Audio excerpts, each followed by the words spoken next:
So we need a whole pan of those brownies.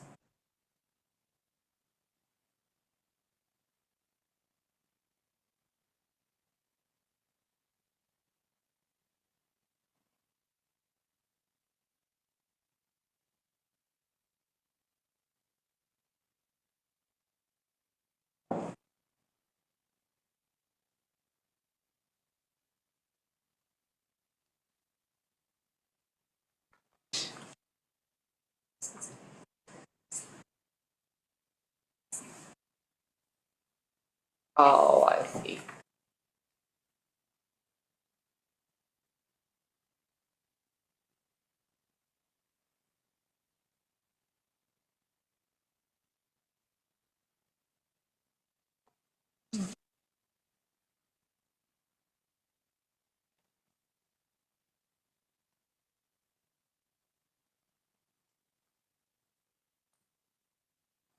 Oh, howdy. All right. We can call to order the work session for Wednesday, April 15th, 2026. Revenue discussion follow-up. Nathan, because you're standing, looming over me. I'm gonna move. Over you. Before we start, can I make a comment? There you go. Just, I mean, I understand there's a balance between having as much time as possible to prepare things for us. Yeah, But the flip side of that is I run a business all day, and trying to get something at noon and reading it before I'm here at 6 yeah. is difficult at best. So I don't get the chance to actually go through and really start to absorb things. Is there a happy medium that we can? I was going to bring up the same thing.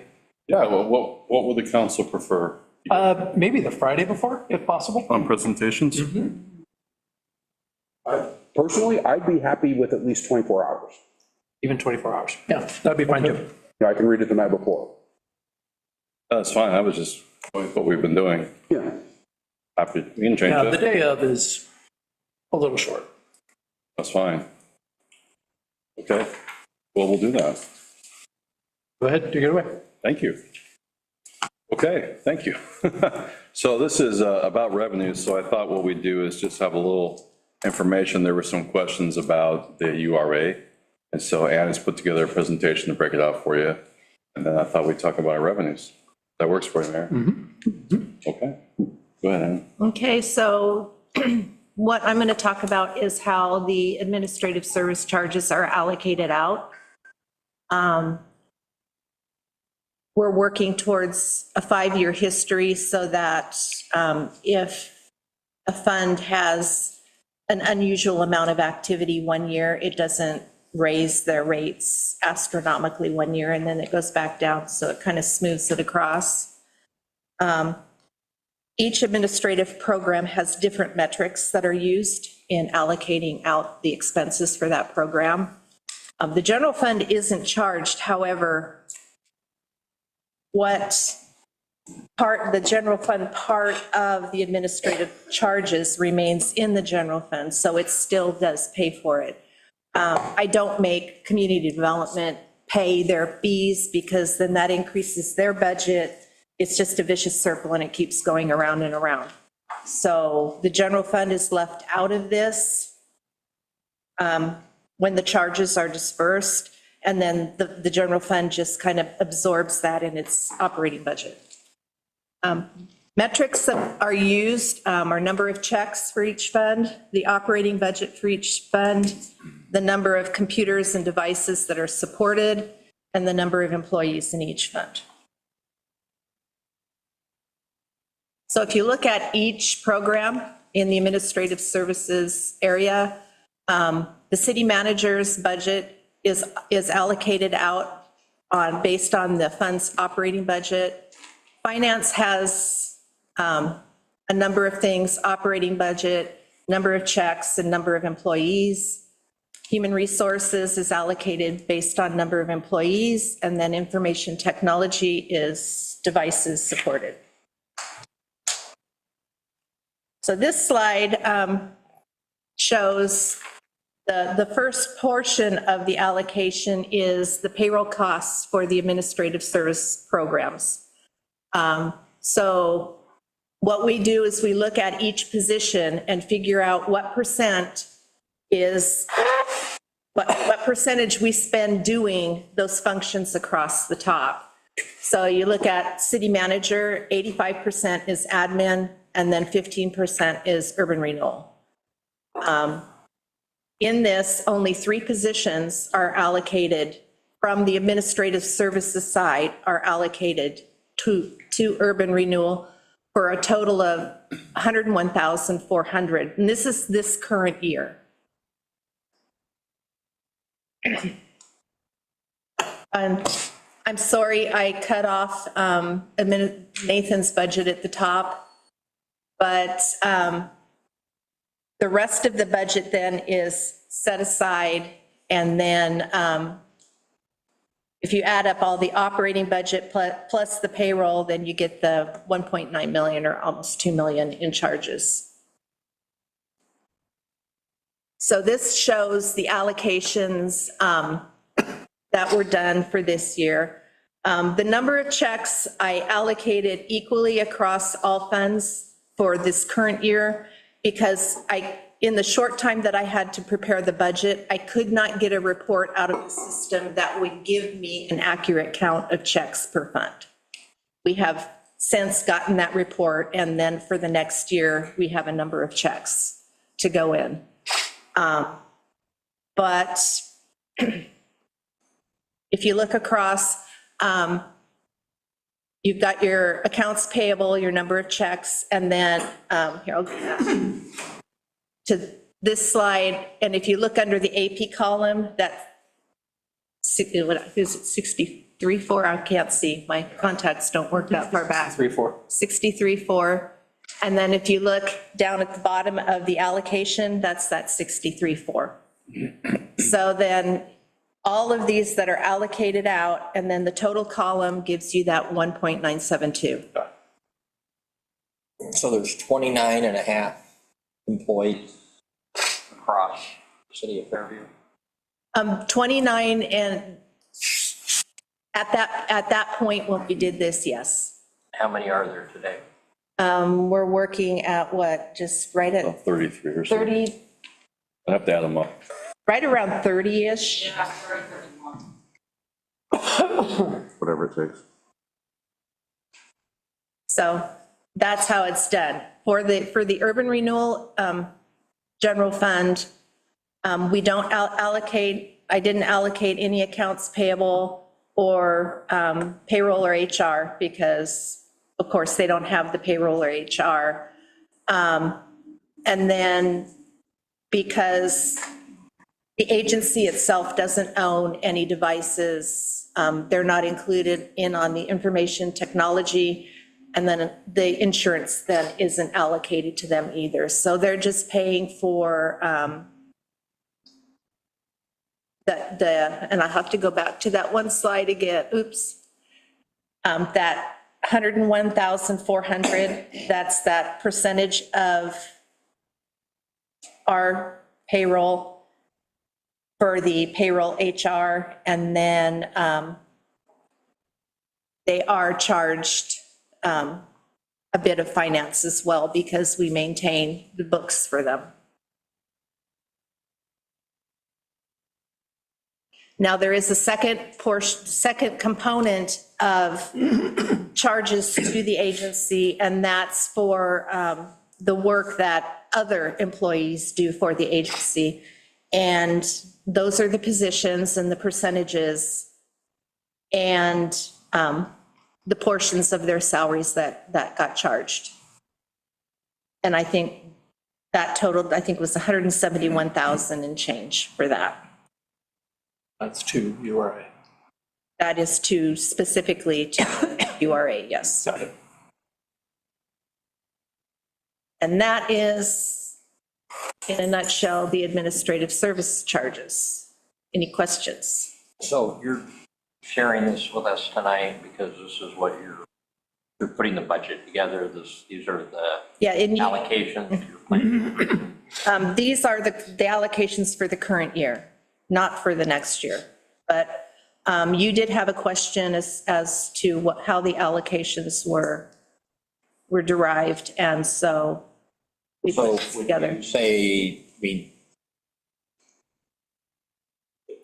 are these numbers, I mean, are these allocations gonna look pretty normal, I guess, normalized year over year, or do you expect them to make some big changes? There are going to be some changes as we go through the budget process. There are things that I'm pulling into finance to pay, like we have the fees for Marina and Company, our consultant, and the audit. And in the past, that has been allocated out to each fund based on something that I don't know. And so we're pulling all of those into finance to pay. And last year, we caught some of the stuff and pulled it in. This year, we found more and are pulling it in. Linda is taking more into IT and paying for things like telephone, and Devery is pulling in the website charges into her department so that we can pay based on one account line, but instead of having to allocate out and then figure out how we're going to allocate those out. So it's changing year over year, but once we get everything fine tuned, then it should be relatively smooth. So this is basically normalizing and makes sense what had been a haphazard accounting system before, where it was explained to us that stuff was just pulled from wherever had money without any actual rubric or Yes. standard accounting practices. And then this is, so it's going to change based on this because you're still normalizing things. But then once we have it set up that way, that's going to be how it, That's going to be how it Okay. moves forward, okay, yes. I remember we still got a few audits to go. And yeah. But got the third one coming to you almost next week, 2 weeks. That's better than zero. I mean, the agency was being charged, I don't know what percentage it was being charged for audits and for the consultant, and there was no backup for how those things were being allocated out. So this way, pulling it into the specific departments that oversee that whatever functions of those charges, then there's a method to the madness on how it gets allocated out. At least we have a logical reason as to why the percentages exist. And on the opposite side, the URI wasn't being charged for a lot of work. A lot of public works was doing a lot of works. They were spending a lot of time there doing work. Materials, supplies, it wasn't being charged. URI is being charged to your general fund. So that was a problem too. It's all fixed. Excellent. Big cost savings for a general fund. That will come into play next month. I like it. Thank you. Any other questions? Did you want me to stay here or? No, you can, Okay, if you want to. It's up to you. Yeah. You're fine, thank you. thank you. And I added up, I think it's 31 employees. So, unless I missed anyone in my head, but, all right, well, thank you. Well, we're back to revenue discussion. So Merit asked I put this back on here, which I think, and maybe the council asked too, I apologize, I don't remember, but to put it back on and have some more time to digest it. So what I did this time was I took, we're not going to use it, but the very last couple of pages, I threw that back in that spreadsheet just for Actually, I found that references. kind of helpful. Good. That is taken from there's a manual, and just to give you a little information about that manual, if the city ever wanted to get into like promoting, and I want to talk a little bit about this at the end, if you wanted to like go out and promote something or try to educate the community, the manual is a step-by-step, tells you what to do, at least to start, and gives a lot of information. So that manual is really good. I did reference it on here, and it's also referenced in the last one too, and you can always just search for Revenue Manual LLC. So what I did was I took those and I pulled out the ones, and I talked about this, and we pulled out the ones, I pulled out the ones that are just general fund. She checked it for me. But we pull out the general fund, and I wanted to just go through the things that can be used from that manual, the general things that can use for the general fund, once it's up here. And then the second format really is once, yeah, you're doing great. once we go through that, then the idea is just to talk about the ones that, you know, when they can be implemented and talk about what you'd like to go, where you'd like to go with it. So, thank you. You're welcome. I was just gonna get back to the, All right, thanks. So I know that talking about revenues and budget's not the most exciting time of the year, but congratulations, it's tax day. I was going to make that comment too. Okay, thank you, Deborah. Okay, so of all those different types of revenue sources, these are the ones that can be used directly for the general fund. Number one is general sales tax, and I'm not suggesting you do or don't do these things, I'm just giving an overview. So one's available. One's available, correct. So general sales tax, Oregon's can adopt a general sales tax through an ordinance passed by city council, which can be subject to voter referendum. One example is the city of Ontario. I don't know exactly when they did it, but they did pass a sales tax, which was a significant amount of money, and their reasoning was they were close to Boise. People come over. It had it for a while, but then voter referendum pulled it. It was taken away. Targeted sales tax is something similar, but it's more just directly for something. For example, a food tax or alcohol tax, tobacco tax. It could be on car rentals. I mean, you could do one thing on admissions to events. One of the situation with our community is we're highly residential. We only have 2 gas stations. We have very few restaurants. We have no hotels. The only transient lodging tax we get is from one RV park. It's not a whole lot of money. So that's something also for my research, and I didn't dig into I didn't go to our attorney to get real deep information. I just got general information from, so we didn't spend a lot of money doing this. But so this is the ordinances can be passed by council, you know, if you wanted to do like a prepared food tax or something. And it's also subject to voter referendum. Personal tax. This is where a city in Oregon can implement a personal tax by ordinance without an initial public vote. However, voter referendum allows citizens to get a citizen or signatures refer the ordinance to the ballot for public vote. So, and then that's on the employee, and then payroll taxes on the employer. So these are people who actually work within the city of Fairview. Employees in the city, people who work within the city. So that is something the city of Eugene has done, and they have a staff of 4 people, I think. 4. Yeah, 4 people to gather that, and they have it in place now, and it could be taken away by voter referendum, but they are bringing in quite a bit of revenue, I understand. So. I can't remember what, but I think it's slightly over like 10 million. It was a lot, I remember It's a too. lot.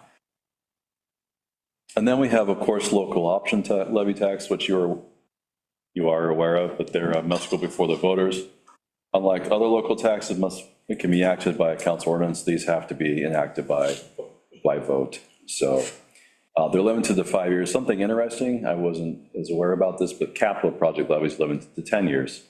They can only be used for capital project, cannot support operations. I'm not suggesting we do that, I'm just thought I'd throw that in there. Special districts, as you know, must go with the voters, and the one we're working on right now is, of course, the fire district. And that would either have to go to the 4 cities or whatever cities are participating, which is a whole other subject. And the very last thing are municipal services fees, which you've already enacted one. I pulled up some other examples. Public safety, we have public safety, there's a park services fee, transportation fee, streetlight fees, sidewalks maintenance fee, just ones that other ones in cities in Oregon have done. Capital improvements fee.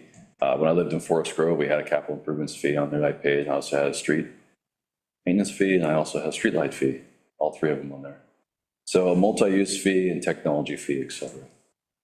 So they're very designed to be exactly what you want to use them for. So this is really the bulk of the presentation, is really to talk about, now it can be anything. I just put together 2 different areas that I thought that would be something that you may want to look at, and you may not, and that's fine too. But these are revenues that could be implemented for fiscal year 27-28 budget. Any of the taxes could be, except of course, I mean, a levy could be too, if you wanted to go that way. I don't strongly recommend that because it's not sustainable. 5 years in, you could be done.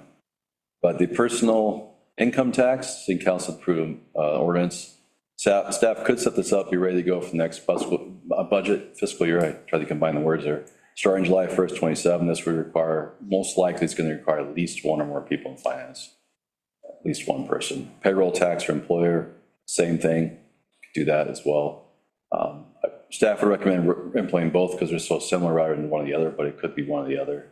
And it could be implemented, as I said, for the July 1st, 2027 fiscal year. And the last one, the municipal services fees. So, you know, you're going to see in the budget, as we talked about, in the $50 range, the needed amount for about $50 to $55 per resident. Ann has been calculating that recently, and right now she's at $55.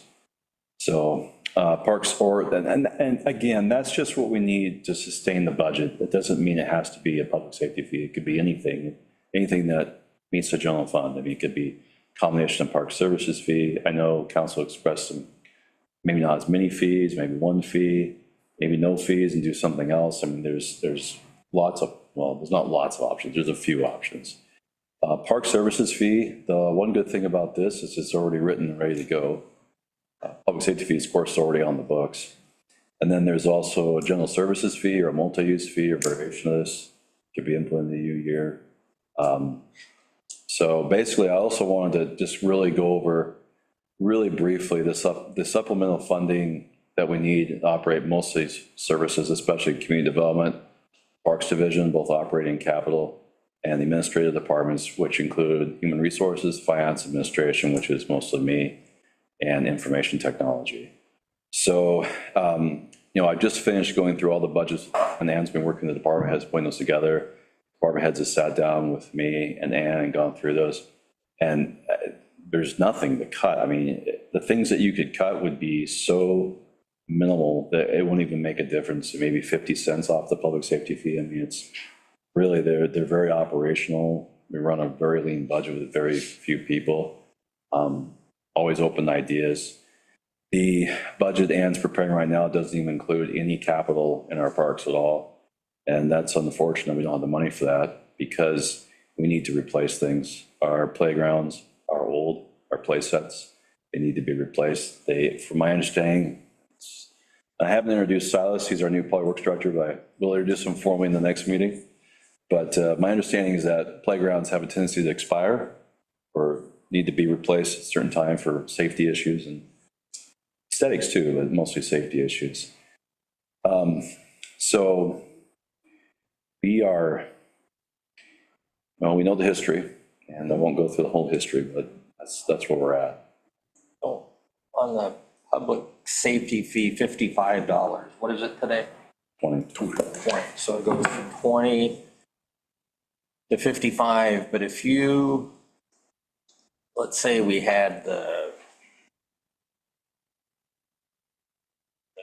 words escaping me now, the fire levy, the fire District? fire district. So let's say you had the fire district and people were paying for fire services based on the fire district price. How much would that $55 need? You'd be able to take something off the 55 because we're paying for fire services today, correct? Probably not. But if you go back to, now, we'll explain, it depends on what you want. If you go back, and I didn't put up there, we talked about this a little bit ago, February maybe, the presentation that Ann did. So right now, if we go to $55 this next year, and then that will get us sustained for this year. And then next year, if the council, I mean, I'm going to be talking with the sheriff about this now. Of course, I'm not going to do anything unless the council authorizes it, but one of the things that we talked about is reducing the service, which we could do. I want to get an understanding what that would mean. So, you know, my thought is we could reduce service with the sheriff's office. The contract is up August 1st of 27. So we're 1 month past the fiscal year. We could potentially reduce service. We could also rent the space out to them. Not that we get the money back, but we can set that, because right now we're not actually renting the space. I may be calculating there, but right now, this year it will go up to over $3.8 million. There's a whole calculation they do that they take, it's all built into our contract and different things go up. And this year it's over $200,000 next fiscal year than this year is over 3.4, next year will be over $3.8 million. So we're almost at $4 million. So with the public safety fee, $55, that will get us just enough to be able to pay our bills this year. Next year, if we drop the sheriff's office down, say they did $1 million, or $1,000,001. That gives us, yes, we could drop the public safety fee. Correct me if I'm wrong, Brian, but we could drop it down, but then that doesn't build up any cash balance. Keeping it there for 2 years would build up a cash balance because I'm anticipating that the fire service district would then go into place about 3 years from now, roughly. This is just planned.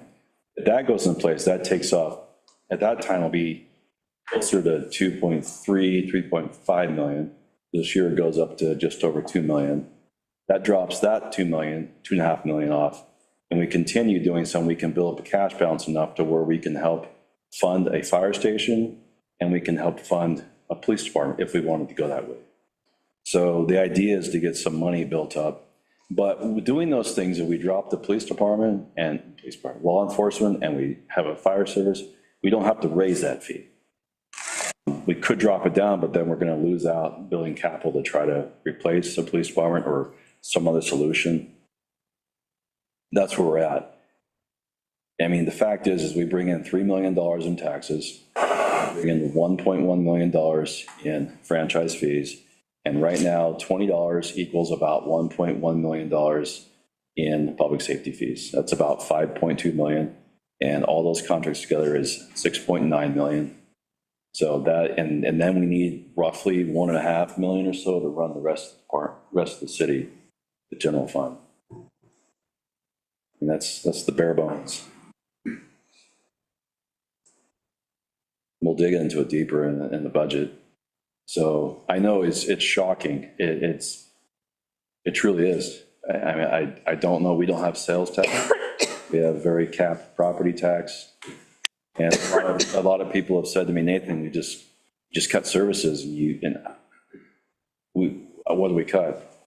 I mean, we can look at it more in detail, but just really briefly, I mean, all of our services are required, almost all of them. Parks are not required, but we have to have community development. We have to have permitting. We don't have to have code enforcement, but it's a really good idea, and it's a very small piece of that. I think you have a council that supports that. Absolutely. Absolutely. Yeah, I appreciate that. I actually met with our executive director. I'll talk about the homeless services and trying to look at getting more money, trying to get money for that. I met with her downtown today, but I'll give that in my report. But it's really a bare bones. I mean, and so most everything we do is compliance. It's regulated by state or city ordinances. So let me rephrase my question then. So the $20 today going to 55, so $35, right?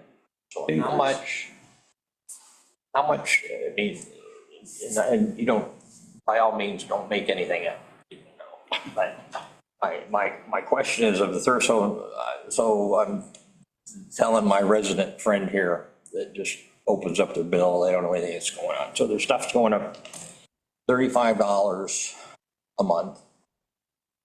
And of that $35, how much of that 35 is for the increase in fire protection, say the increase in the sheriff's office, maybe the increase in 911? So of the $35, how much is for those type of expenses? And then how much is remainder that I guess would likely just support the general fund and keep things moving? That's my question. I'm not necessarily expecting an answer right this minute, but maybe you'll give it to me. But if you can't, you can't. But I think that would help explain why we need $35. And can. Man, I heard a volunteer voice back there, Yeah. so that's by all means. Right there. So when I was looking at this, I took the estimated property taxes that we think we're going to receive for the next fiscal year. And then I subtracted all of the public safety that we have to pay. So that's the police, the fire, and BOAC. And I came up with an amount that we needed to fund. And so that $55 will cover that difference. And I can't remember the exact amount, but it will cover that difference, and it will give us between $80,000 and $100,000 over that to go somewhere or cover so that more the property tax then can go to cover something else. But that's how I came up with the $55.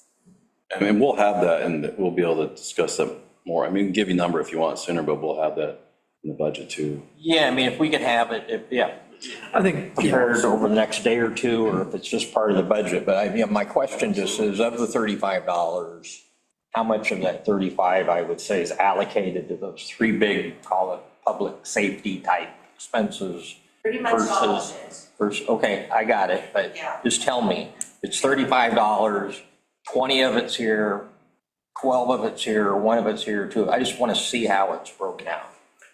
Oh, I see. You're There's no level of distrust or anybody's doing anything wrong. it's just easier to. It's just, we're asking for a $35 increase. I just want to be able to bucket it. Here's 4 buckets. And this is where, there's where your $35 is going. 1, 2, 3, 4. It's that easy. We could do that. It's roughly, you roughly get $1 million for every $20 we charge our residents. So we're talking, I got it. I just, Yeah. simple.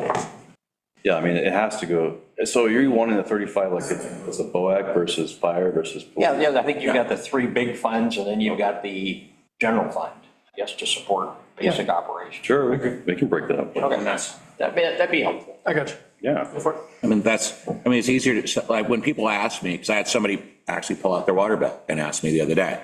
And, and I said, so this is this, and this, it's like, well, where did this come from?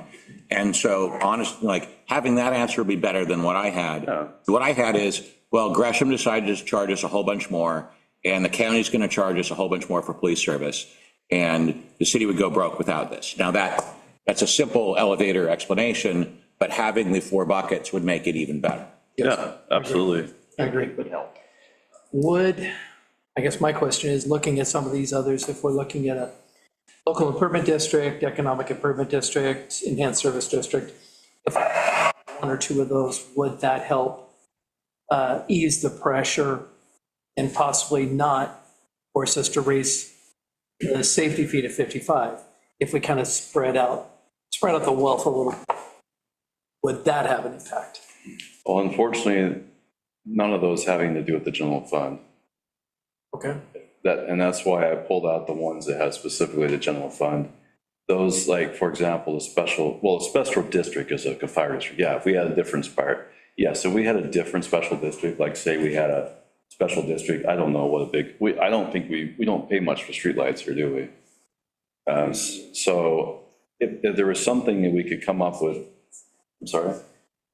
Streetlights are already included. What is it? Property tax. Mid-county lighting. Mid-county lighting, you'd have to pull up a tax bill and it's on there. So probably. Right, so I mean, a special district would have to be its own governmental entity, like a fire district, you could potentially do police district. I don't know that I favor that, but I mean, that's potential.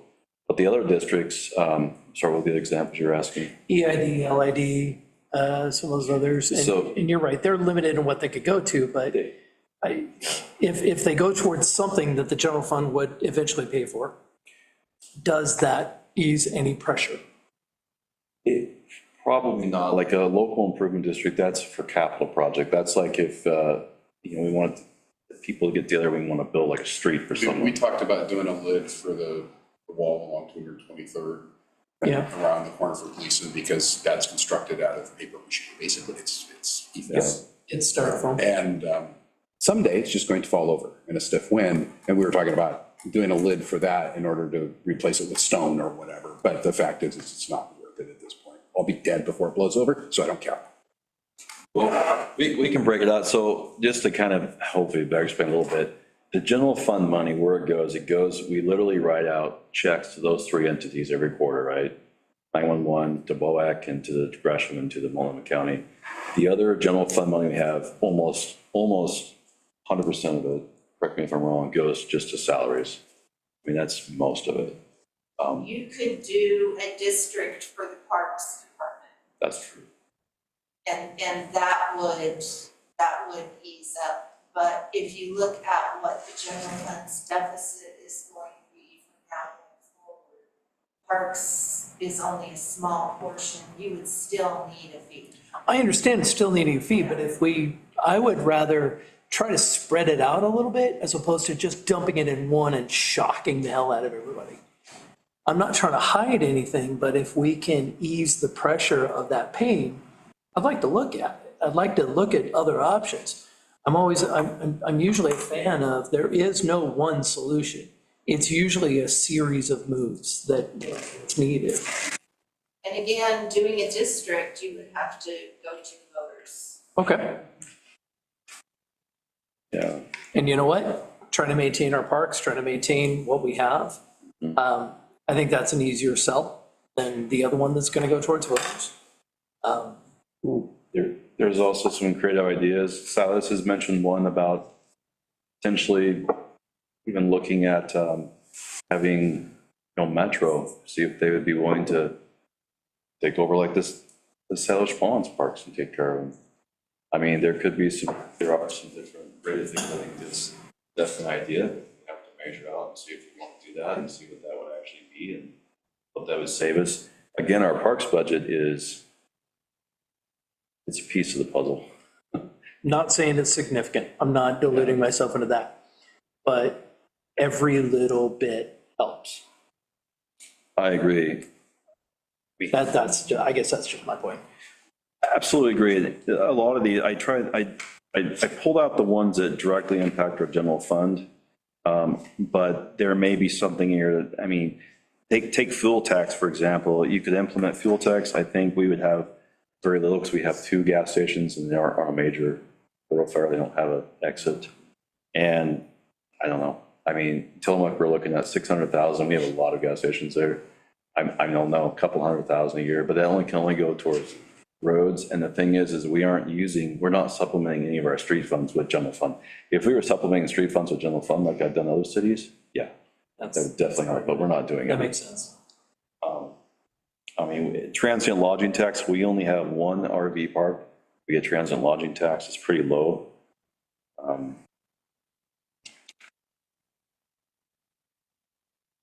I mean, I think we could take a look at a couple of them. The 2 that jump out at me that I'm very reluctant to look at is income to, through employers and employees, mainly because we're struggling so hard to fill what we do have. Right. I am genuinely afraid that if we do that, we're cutting our nose off to spite our face. Yep. So I think those 2 are, for me, are a no-go. Agreed. That's fair. Some of the lower, so gas tax, are we talking a few $1,000s a year, a few tens of thousands of dollars a year? So we would have to do that. I was just giving you really broad estimate. I would probably guess somewhere around 100,000. I will say that during the summertime, both of those do see a hard influx in boat fuel. Especially Jackson's. Yeah, that actually is off an exit, and a lot of people know about it. Yeah. And then we talked about, empty storefront. We've got a sign ordinance. allows them to So put is a big that sign. something that's just not worth? No, actually, the two we talked about with, sorry to interrupt you. The empty store front tax as well as the ones who don't pay tax, like nonprofits. I did send those both over to our attorney to research those. I haven't heard back though. Oh, good. Months ago. Yeah, I'm looking into those too. I mean, I will say first off, I think that we can reduce our expenses in public safety if we're honest about things. I witnessed something the other night, yet again, where an ambulance shows up because somebody was in distress. And then 3 firefighters in Engine 71 showed up, and one of them actually handed the shoulder belt to the EM. I'm sitting there thinking, why are there 3 firefighters standing there not doing anything? They don't need to be there. But we're paying for it. And I think that we need to have a wholesale change in how we look at this. There are places across the country that are looking at this and going, the fire department that we think we need is not the fire department that we need. We don't have fires. We have medical emergencies, but we keep sending out fire trucks. Everybody got the picture today. I hope they enjoyed their smash burger. How much diesel did they burn to get from the station down to the fort to get their smash burgers. So, and then what's our current status on, and I realize this is not general fund, but, you know, every little bit helps. What's our current status on SDCs? Yeah. Collecting SDCs? Are we not collecting SDCs? We're only collecting some SDCs. Should be collected. So are we back to collecting all of them? We have some programs where they get paid for, Right. but to the best of Yeah. my knowledge, we are collecting, Okay. They're paid on the URA. but only for URA projects. Correct. Right. No, we're collecting. In fact, I'll give you a couple other things. So I already updated you on what we're seeing online. I mean, I want you to know, we've been going through and like looking at everything. We even cut out recently our coffee pods. I mean, I found out that we were paying for coffee pods, free coffee pods, 2 in City Hall, 1 in the shop, paying, I don't know, $150 every 2 months. I didn't even know that. Anyway, I found out that we did away with that. We're actually getting drinking fountains with, we got a little money in our facilities. We're going to get drinking fountains that have a, you know, fill. Right, yeah. And we're not going to. Bottled water. And we're not going to have any more bottled water, and they'll be available for the public too. So once coming in and get some water, they can. So we are looking at every little thing, I assure you. But I wanted to let you know that 2 other things too. One, the payment in lieu of taxes has gone very well with the Home Forward property, or, yeah. Yeah. Home forward. So they paid, But it's home forward. yeah, it's $32,000. We just got the payment last week. And it turned out they had paid in 2025. We just hadn't invoiced them. But that was, you know, that was literally like right when Ann started. And I didn't even know what was going on with that part of it. So, and I'm sitting down with an agreement to do another agreement with them for next year, and we're going to bill them. So I want you to know that's in a really good place. I want you to know that on the stormwater side, we've had several large entities, I'm not going to go names, that are not paying. One of them, we sat down with staff this week, talked with them, and of course, they don't want to pay it, and they have their different reasons, and I heard them, I hear them, I really do, and we talked about it, and so we talked about there could be potential looks if council wants to consider things in the ordinance, but nevertheless, as it stands, everybody in Fairview is supposed to be paying for stormwater, so they will, and on top of that, just the other, between just a couple of them already, we're over bringing in almost $110,000 in stormwater fees. It hasn't been brought in the past because they just weren't charged for whatever reason. And we have a lot of other, we're doing a full utility, counting Ann's department and working with some cases, Public Works, going through and looking at everything. I already told you about a house that had been paying nothing since '97. I mean, nothing, because they're on Rockwood Water, or Rockwood Water. So we're going through and doing every single thing. We're looking at every account, looking at every property, make sure things have been properly built. I want you to be aware, unless anybody comes to you and says, hey, you know, the city's charging me. Well, yeah, we are. And I told the gentleman that, I said, no, my job is to enforce it. I get it. I understand how you feel, but it's my job to enforce. That's what I do. That's what we do, but I'm saying it's ultimately my head, right? Chopping block. Just kidding. But, so I want you to know that we are looking at everything we were going through.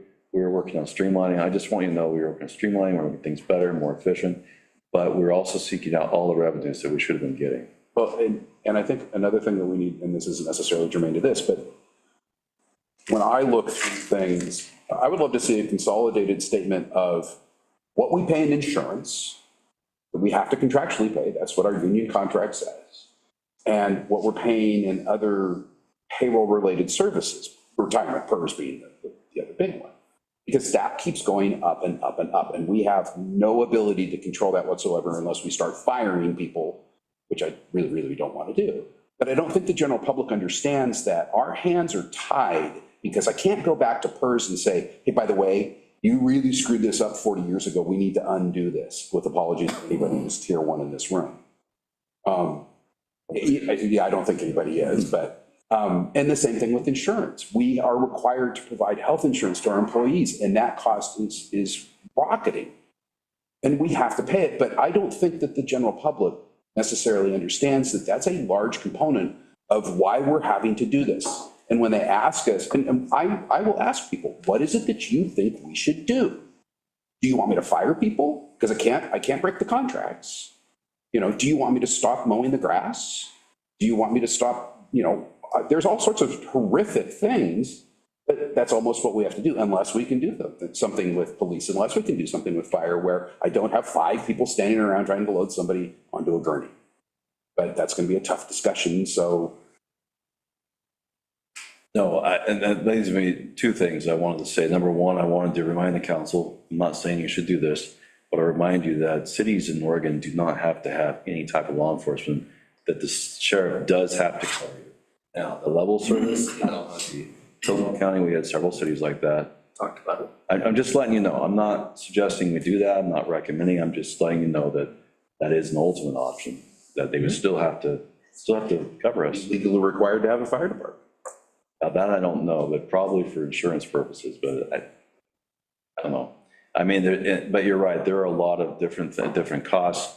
You know, you have to have employees at a market rate, otherwise you're not going to get employees. And there's so many balances, but the other thing I wanted to bring into this, and we have Praxis Political and Contract on the fire. We're not really doing much because not to that point yet. But I wanted to ask the council, is this something, as we get into the budget this year, next year, is this something you want me or staff to work on educating our community? I mean, is this something, as we get in the budget, is this something that you want me to go out and like do presentations to different areas? I mean, I'm happy to do that.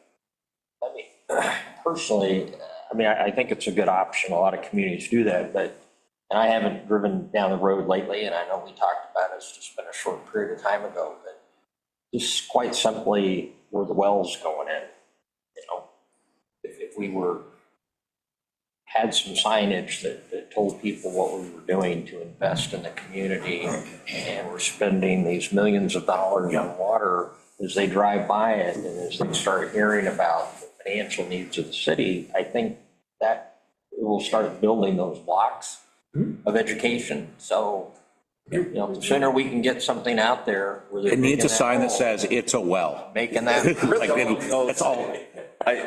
Councilor Owen told me, Councilor Todd had this idea. I want you to know Silas is already working on it. Okay, Have a nice big banner up very soon. okay. That will give us some information. And another minor thing with the well is, I understand they want to block it out because there's blah, blah, blah, blah, blah, blah. This is East County. I don't care how much slitted black stuff you put over the chain link. It's going to tear the chain link down and blow over into their work site. So there's no reason to have that stuff up there and have them spend hours sometimes recovering things, because in case you didn't notice, East County, we get really strong winds. And it's just, The wind broke the fork, it's gonna bend those it's fences. gonna bend those fences, so you might as well just take the stuff off. Yes, the wind broke the fork. Yes, the wind broke the fork. Can we have that in the The wind broke newsletter? the stainless steel fork, it's gonna rip that fabric. We should have that in we should have a little picture of them fixing the fork. I think that's a cute story. Because it looks perfect now. So what are your, regarding this, I understand that with budget coming up, we're looking for a direction. What kind of direction are you looking at from us, and what kind of timeline are you looking at having that direction? Well, I guess the direction for now is, you know, if the council says, hey, we want you to put a lot of effort into A or B, and we can do that. I think for right now, what staff is, unless you tell us otherwise, staff is moving forward with a budget that, you know, gives a public safety fee. Only based on previous comments, you know, I've heard comments like, we want to have one line item. We don't, like, in Forest Grove, I had 3. To me personally, it doesn't make a difference. To me, it's the total amount, but I understand. And, you know, so we're going to move forward with the public safety fee unless you say, hey, we want you to look at park services fee. We want you to break it out. The other ones, if you say, hey, Nathan, we want you to start working on looking into payroll tax in the future, we'll start looking at it, and maybe don't, and that's fine. I'm not hurt because it's a lot of work, but I don't, there's not really a lot of options, unfortunately. No. But I do think a big part of it is education. I mean, trying, like, if you saw that, I think it was the January one came out, it had like the chart, it broke down. I would love to put together some information of actually where your general, one of the things I really want to have is on our website eventually, where all your money goes and how it's spent. That would be great, so. You know, really. Personally, I know this is, it seems silly, but I think I've seen too many good things come out of it. I'd like to start having neighbor fairs where we go out to the public. Absolutely. And if we have 3 or 4 counselors, we can talk to them on their turf. Asking people to come into City Hall it doesn't always work, but we throw a neighbor fair in their neighborhood with a little bit of food and a little bit of drink. And, you know, it's funny what food will do for people to motivate them. It's not that hard. I'm not saying that, it motivates me. Come on, I'm throwing myself into that same pile. But I think that could be a big part of the education presentation. We have, you know, some signs on A-frames showing, here's our breakdown of what we spend and what is left over. Here's what's coming up. This is why we need this is why we're proposing these fees. These are good, and when we have a handful of counselors there, or most of them, then we can start talking to people, face to face, as opposed to relying on websites and relying on them reading their utility bills, where we've seen too many instances where we send out mailers, we send out utility bills, we send out the flyers, we send out the point, but I never knew any of this. I can't force you to read it, but if you come have a hot dog with me, I can talk to you about it. Good luck ignoring me to my face. I'm happy to do that. I just need to know the kind of timing are you, because I don't know if you're wanting to do that. If you're wanting, this is the question, do you want to go through our budget process and have the committee adopt a budget and then we start working on it? Yes, we're budget is next month, right? There's nothing that's gonna happen before next month. Let's get through budget first. Right, well, I mean, and then with that question, and you don't have to answer tonight, but are you wanting like, okay, council's gonna look at adopting something, then we go out and educate the public, or you wanted to try to start the education somewhere between the committee and the final budget the council adopts? We don't have to answer it tonight, I'm just trying to strategically think, because I am happy to go out with our mayor and our councilors, and we can set up different areas in the city, we can set up some evenings or weekends, and we can go out, we'll put together some information, some boards, and try to really show them, because the real picture is, I think you can be proud that we have a really lean team, and we're doing a lot of good things, and unfortunately, just due to the economics and various things that we have no control over. And like has been brought up, that's something that we can, that we can simplify. Yeah, we can. This is what we pay for these big services. Yeah. This is what we bring in, this is what's left that we need to cover. We sure can. And keep it simple, keep it digestible. But, and at that, maybe we get a little bit of insight into where we go. But circling back to my original question, as far as what has been presented tonight, I know you want a direction from us. What is our timeline to provide that direction? Well, I'm guessing only the direction I'm looking for is, are you comfortable with us moving forward with putting fees in our proposed budget? And if that's the case, that's fine. During the budget process, we can easily, if we put in, like, if Ann puts in their public safety fee, $55 in the revenue, I mean, that's easy. And if you come back to the committee and say, hey, we want to do a $10 park services fee and 45 or whatever, it's easy to change. Okay. That's easy. So we can move forward that. I guess I'm really just looking for direction, and you just gave me the direction on doing the neighborhood meetings, neighborhood fairs, so I've got that. But as far as the budgetary? As far as the budgetary, I mean, if the council says, you know what, Nathan, let's really start working on those taxes, we'll do that. It sounds like that's a no for tonight, and that's fine. I'm not heartbroken. You look across the river to a state that always had a sales tax. Oh, I know. And I grew up here, and I will die before I pay sales tax in the state of Oregon. I will move before I pay it. I said that, and now I have to put my own gas half the time. I get it. I love doing that. I'm in and out Oh, quick. I love it. Yeah. What does council say as far as at least putting that into the budget for this year? I think, Is comfortable with that for now? I think we have to, and I think, Comfortable? No. Do I accept that it has to? I mean, Better word. yes. yeah, it's must needs be at this point. Yeah. Am I picking my nose? Yes. So. I want you to know, I've never been in a city where we had this situation this dire for our revenues. It's very unusual, and I don't think it's it's a unusual. combination thing. Based on the emails I get, I don't think it's unusual in this state. Councilor President Owen, what are you thinking over there? You're pretty quiet. No, I think to at least to create the budget, to have something available for review, go with what you have put there. However, still very interested in understanding my 4 buckets and how that. Yes, How please. that differently. He's not the only one. No. There's quite a few of us, and I love that. And then when we get into the actual budget meetings, I mean, I think that gives an opportunity to kind of dive a little deeper into the details. not only from a revenue perspective, but also an expense perspective. I know you've expressed that, you know, we're kind of bare bones and we don't have anything to give, but I think that's kind of, I guess, open for discovery during the budget meetings, for further discussion. Yep. So I think for tonight, that's, I'm assuming the reason you put that dollar amount was because that's what you figured you needed to at least get the preliminary budget out the door. Right now.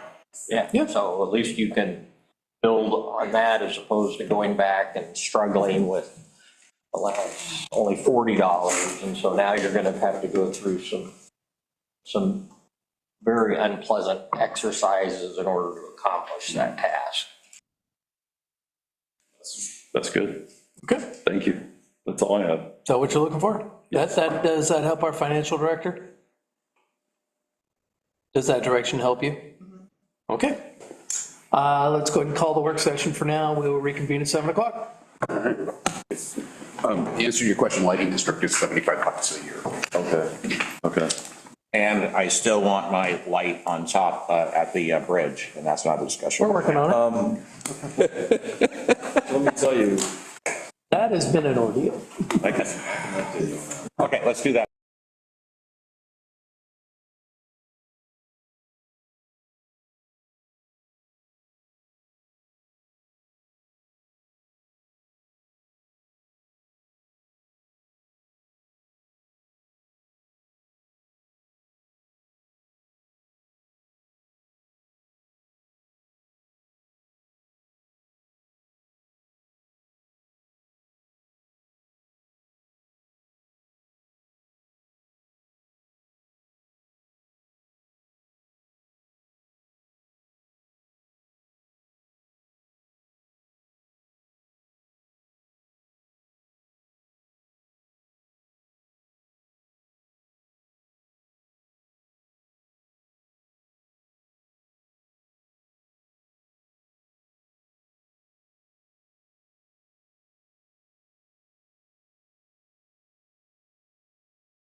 It needs to be fed, and I'm a little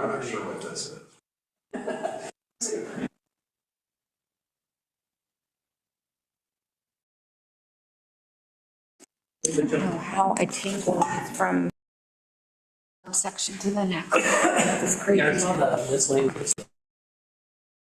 to figure that out.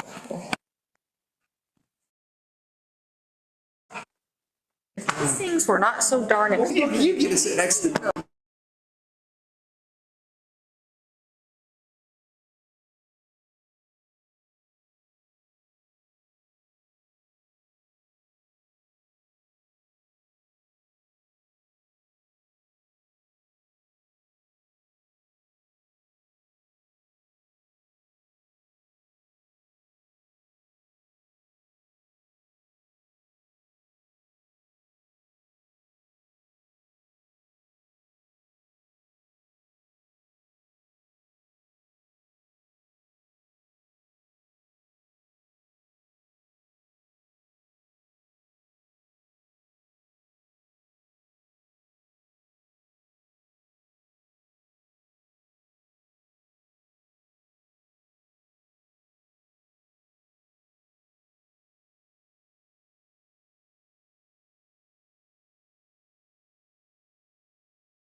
Waiting on the other.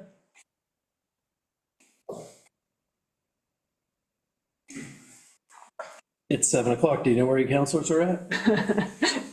Got a guess, but sure.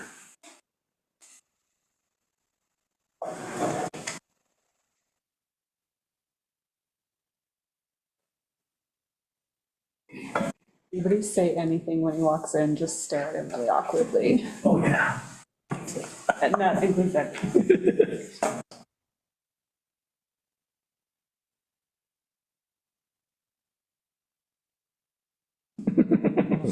All right, we will call to order the regular session for Wednesday, April 15th, 2026. Happy Tax Day, everybody.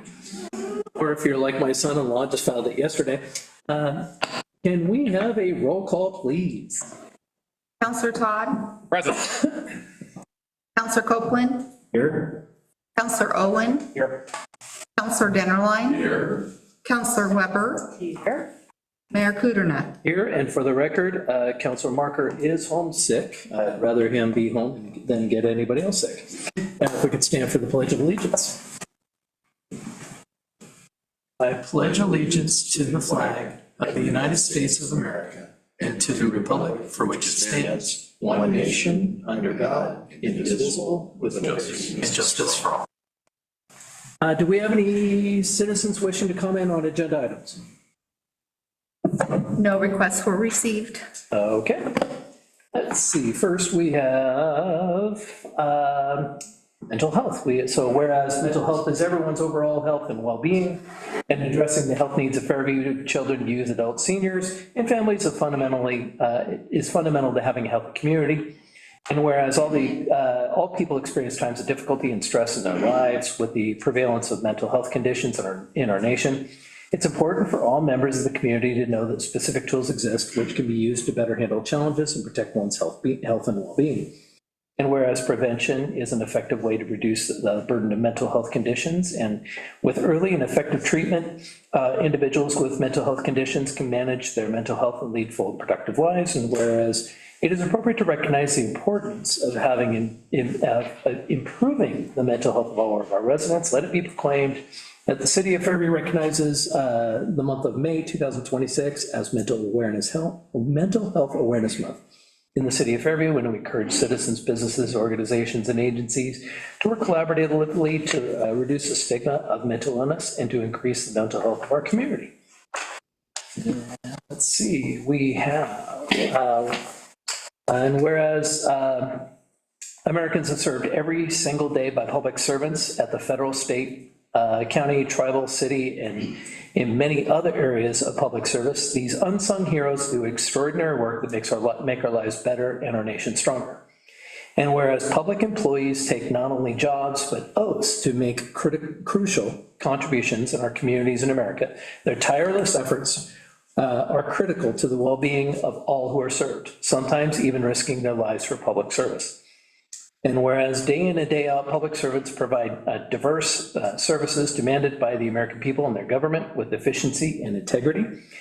And whereas without these public servants at every level, continuity would be impossible in democracy that regularly changes its leaders and elected officials. Now, therefore, be it proclaimed that the City of Fairview recognizes that the week of Sunday, May 3rd through Saturday, May 9th is Public Service Recognition Week. And all citizens are encouraged to recognize the accomplishments and contributions of our public employees at all levels.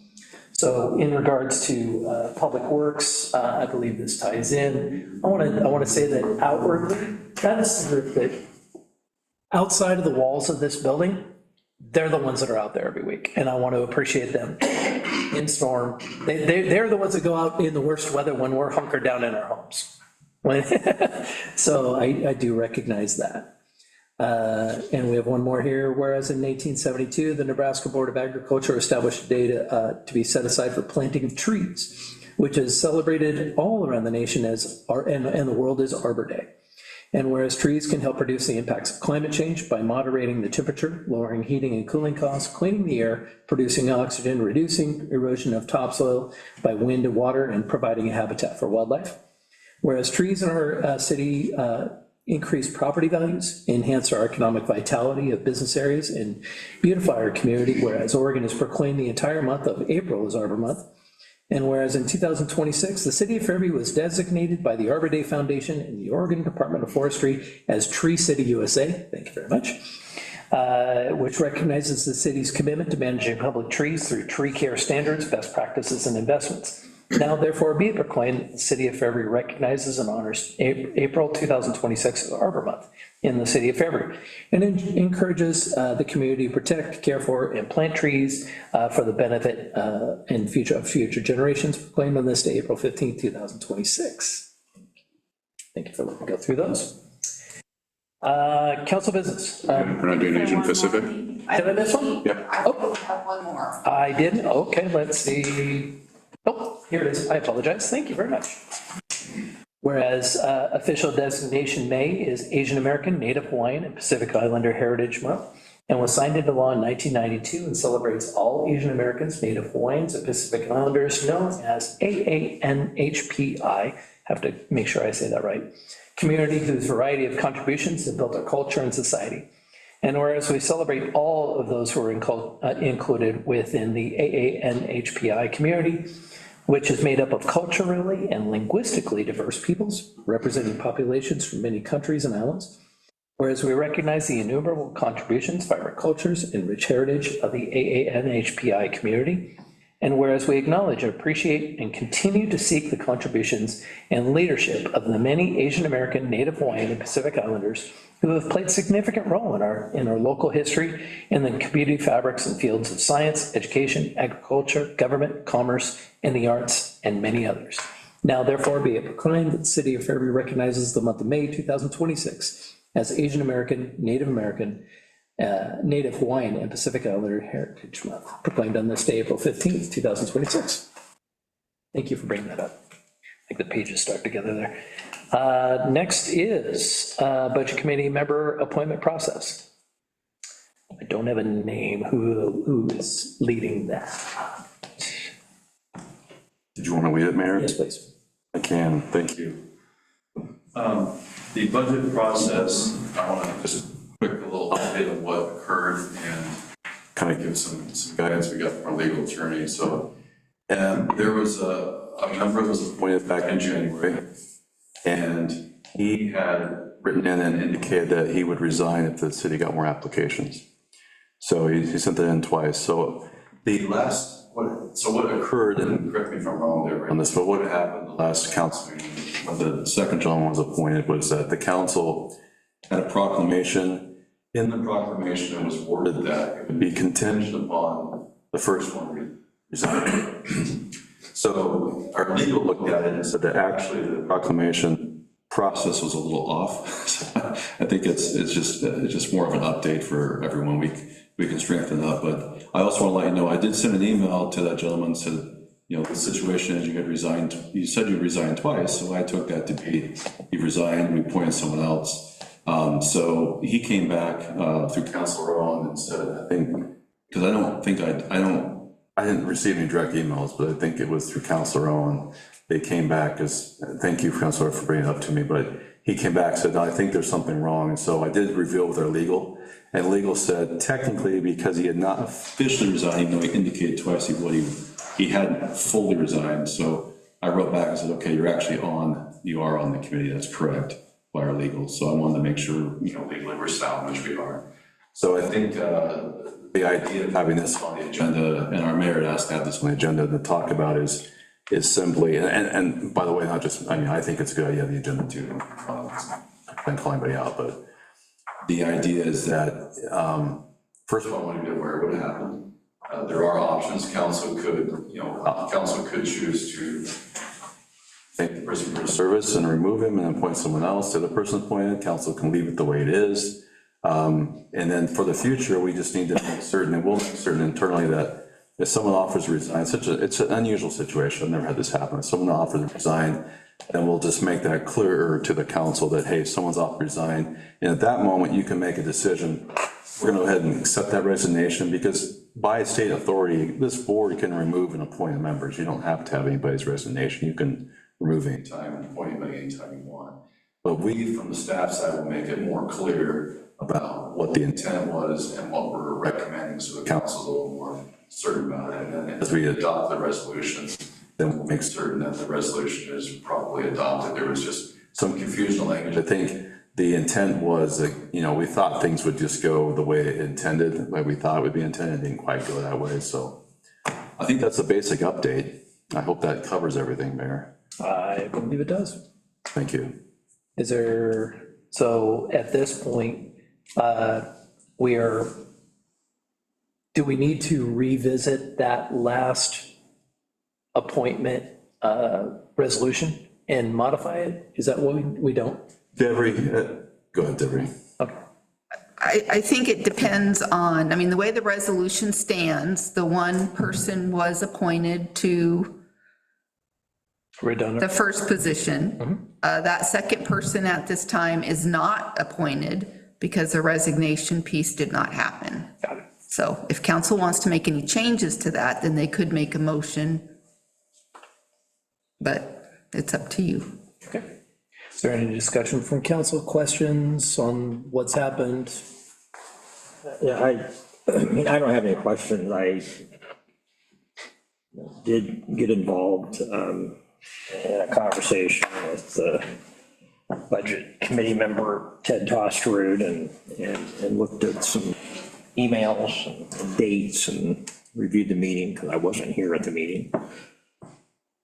And, you know, based on everything that I saw and the timing of such and communication from the city recorder back to Ted, I mean, it appeared where we're at today is really where we need to be from a matter of fairness and the timing of the way it was. And so I would recommend we just move on, and I know that his term expires at the end of 27, right? The end of 27. And we have a full budget committee now. So my recommendation is just leave it alone the way it is, based on the sequence of events that happened and the emails that transpired. Any other comments or questions? Yes. I just want to, I'm sorry, may I speak? Yes. I hit the wrong button. I was looking for the light. It didn't pop up. I was just saying, the council wants, I'm happy to go through that email and go through the timeline if you want that information. I mean, it's actually a public record, they wanted it, so. Okay. Anybody request that, they can request that from you. That is correct. I would like to see those emails. Yeah, happy to. Do you want me to go through and just briefly right now, or you want me just to Just forward them. Okay. So, and it sounds like we have a full budget committee and we're good to go for right now unless anything else. I don't know. I mean, I don't think it's a big secret what I think. I'm kind of curious because I thought that this board had made its intentions clear that we were ready to move on, and now we're not. I'm asking us. Asking us? I thought that we had said, hey, look, if Ted's going to resign, then we'll put this person in. And Ted said he was going to resign apparently twice, but Ted didn't resign, so we're just going to say, screw it, and Ted can stay. Based on the language that was used that night, in fact, I even think you had a comment to the same effect. It was always based on the resignation, not based on, an accepted resignation, because it hadn't been. So that's where we talked to legal, we talked to, we took a look at the transcripts and everything else, and that's what it comes down to, is our resolution was based on a resignation that did not happen. Sorry, our intent was there, but Yeah. we mumbled the words. Yes, So is the intent still there, or is the intent not there? that's up to you, that's up to council. If you want to address it, we can address it. I believe, anything else? See if I can do it from my phone right now. Brian, go downstairs. Okay. I'm sorry, Mayor. Would you like print copies for everybody? Do we need to? No. Okay. No. Just forward them tomorrow, that's helpful. Yeah. I didn't see the order, I apologize, I'm going to go with Councilor Tuttle. I guess, so I guess I have a question, and then based on that, an answer to Councilor Darline's question to council. One, so it's dead. There's a bug. The bug that goes with the flowers. The spouse of this one over here. So my understanding then is, without getting too deep in the weeds, that the resignation that was offered was not a full resignation, and it's not sitting out there for us to accept. Is that correct? Yes, council, or mayor, I'm sorry. Yes. So there were 2 emails written to Desiree back in January that said if the council gets more applications, the first one said the council gets more applications, I will resign. The second one said the council gets 4 more applications, I will resign. The council actually got 7 applications. 4 people were appointed ultimately. And so a week after that appointment, then we got an email back that said I've decided not to. Okay. And that's where I wrote and said, well, from my understanding, you'd resigned, so legally I was incorrect, so I accept that correction from her. Okay, so what we should have done is, when we got 7 applications, message that person and said, hey, we got 7, we would like your resignation now. We didn't do that. And so that's where we sit now, where there was a statement of intent to resign, but not a resignation. And that's why we sit where we're at now. Am I correct? That's correct. And once again, you wouldn't have known about the staff, I could have done a better job explaining the last council meeting, and I didn't, because it's the most unusual situation I've ever seen in this case, but. Okay. So with that in mind, I mean, I still have the feeling I did when we had the discussion before, as far as getting new people involved in the budget process and including new people, building our bench, all those kind of things.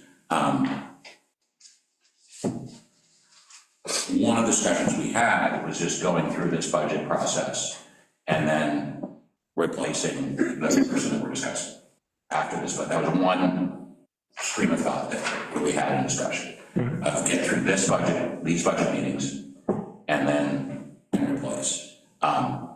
So I guess that's kind of where I'm at this point, as rather than having to go through removing someone and replacing at this point, but I still feel like going forward, that would be best.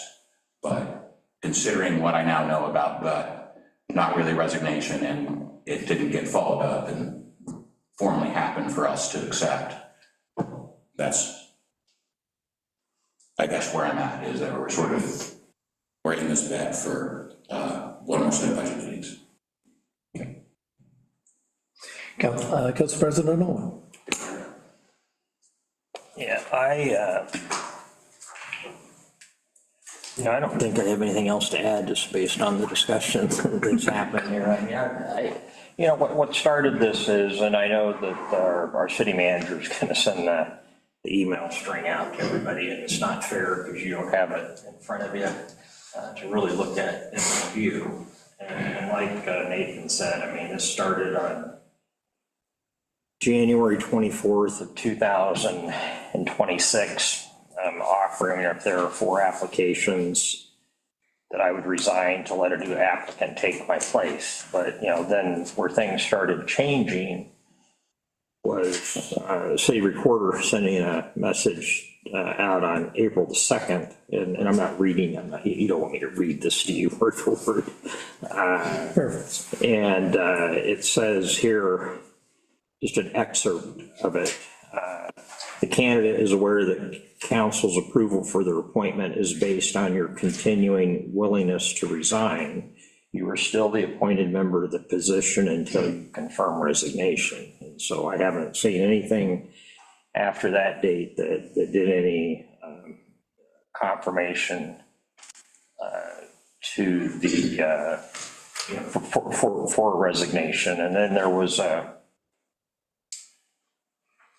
follow-up email from the city recorder on April the 7th that just indicated that the last interview round had 2 applicants. One was appointed to fill the vacancy and the other appointed with the caveat of your resignation. It was made clear to the applicant that the appointment was dependent on whether your existing member, you chose to resign. So there's no doubt. I mean, there's, if you read through this, I mean, I think at least, from my perspective, I mean, the city recorder is an employee of the city, representing the city and trying to do the right thing each and every day.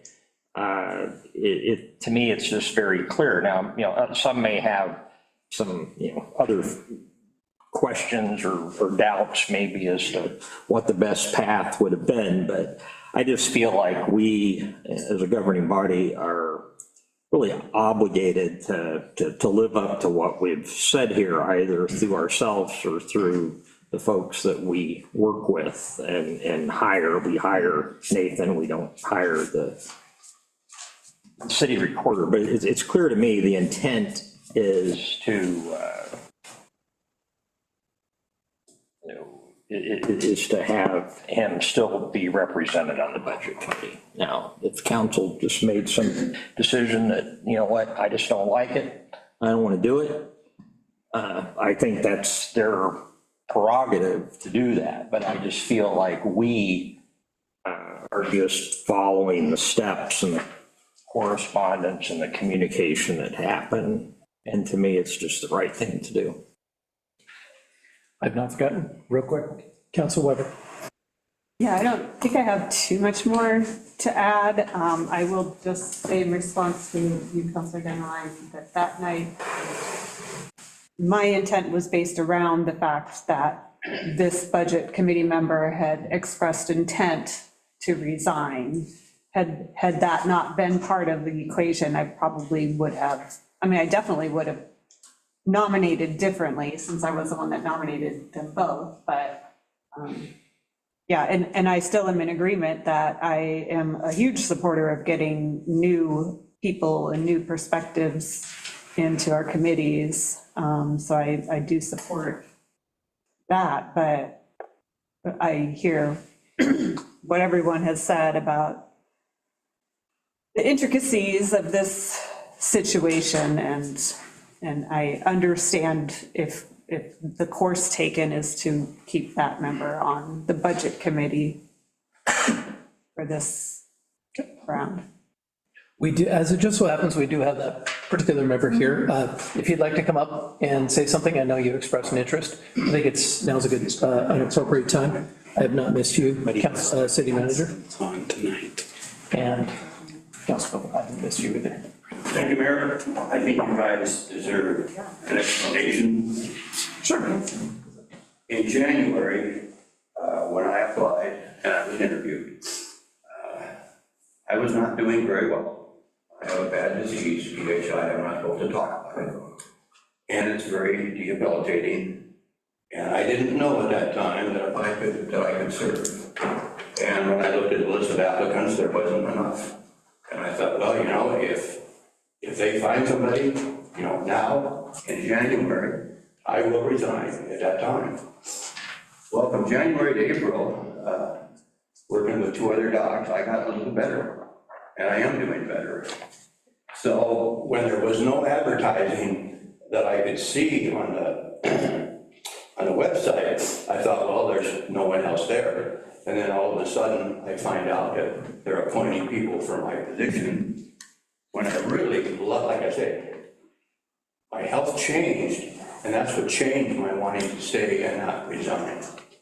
It was nothing to do with any other reason, and I'm still suffering with it, and I've had it for 2 years, and it's not a neat thing, plus this other stuff I got, but that's immaterial.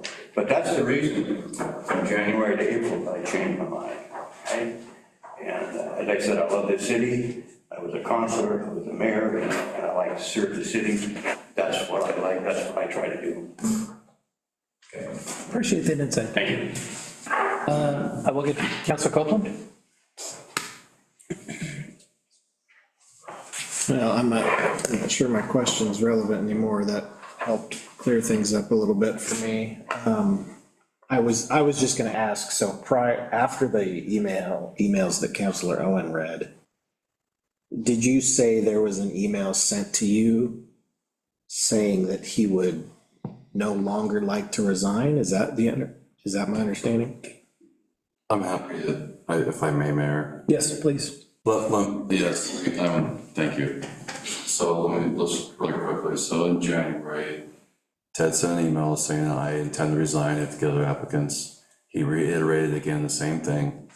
And then fast forward along, we got to the point, so our understanding was, this was not something documented, it's just internal discussion, and internally we talked, well, he said he resigned, So when we put together, the intent from staff's point of view at least was that we have an applicant who said he resigned, so that's why we weren't really concerned. We brought it to the council, thought everything was good, it was approved. Our city reporter sent an email and said, hey, just let you know, are you planning on resigning, because we just adopted this. And then we got an email back that said, no, I'm not resigning. This was a full week after the appointments were on April 1st. We got an email back on April 8th, said I'm not resigning. Well, I was faced with a choice because here I am, what do I do? So as city manager, I take full responsibility. I looked through it and thought the intent was to resign. And so I wrote him an email and said, thank you for your service. Council's appointed someone.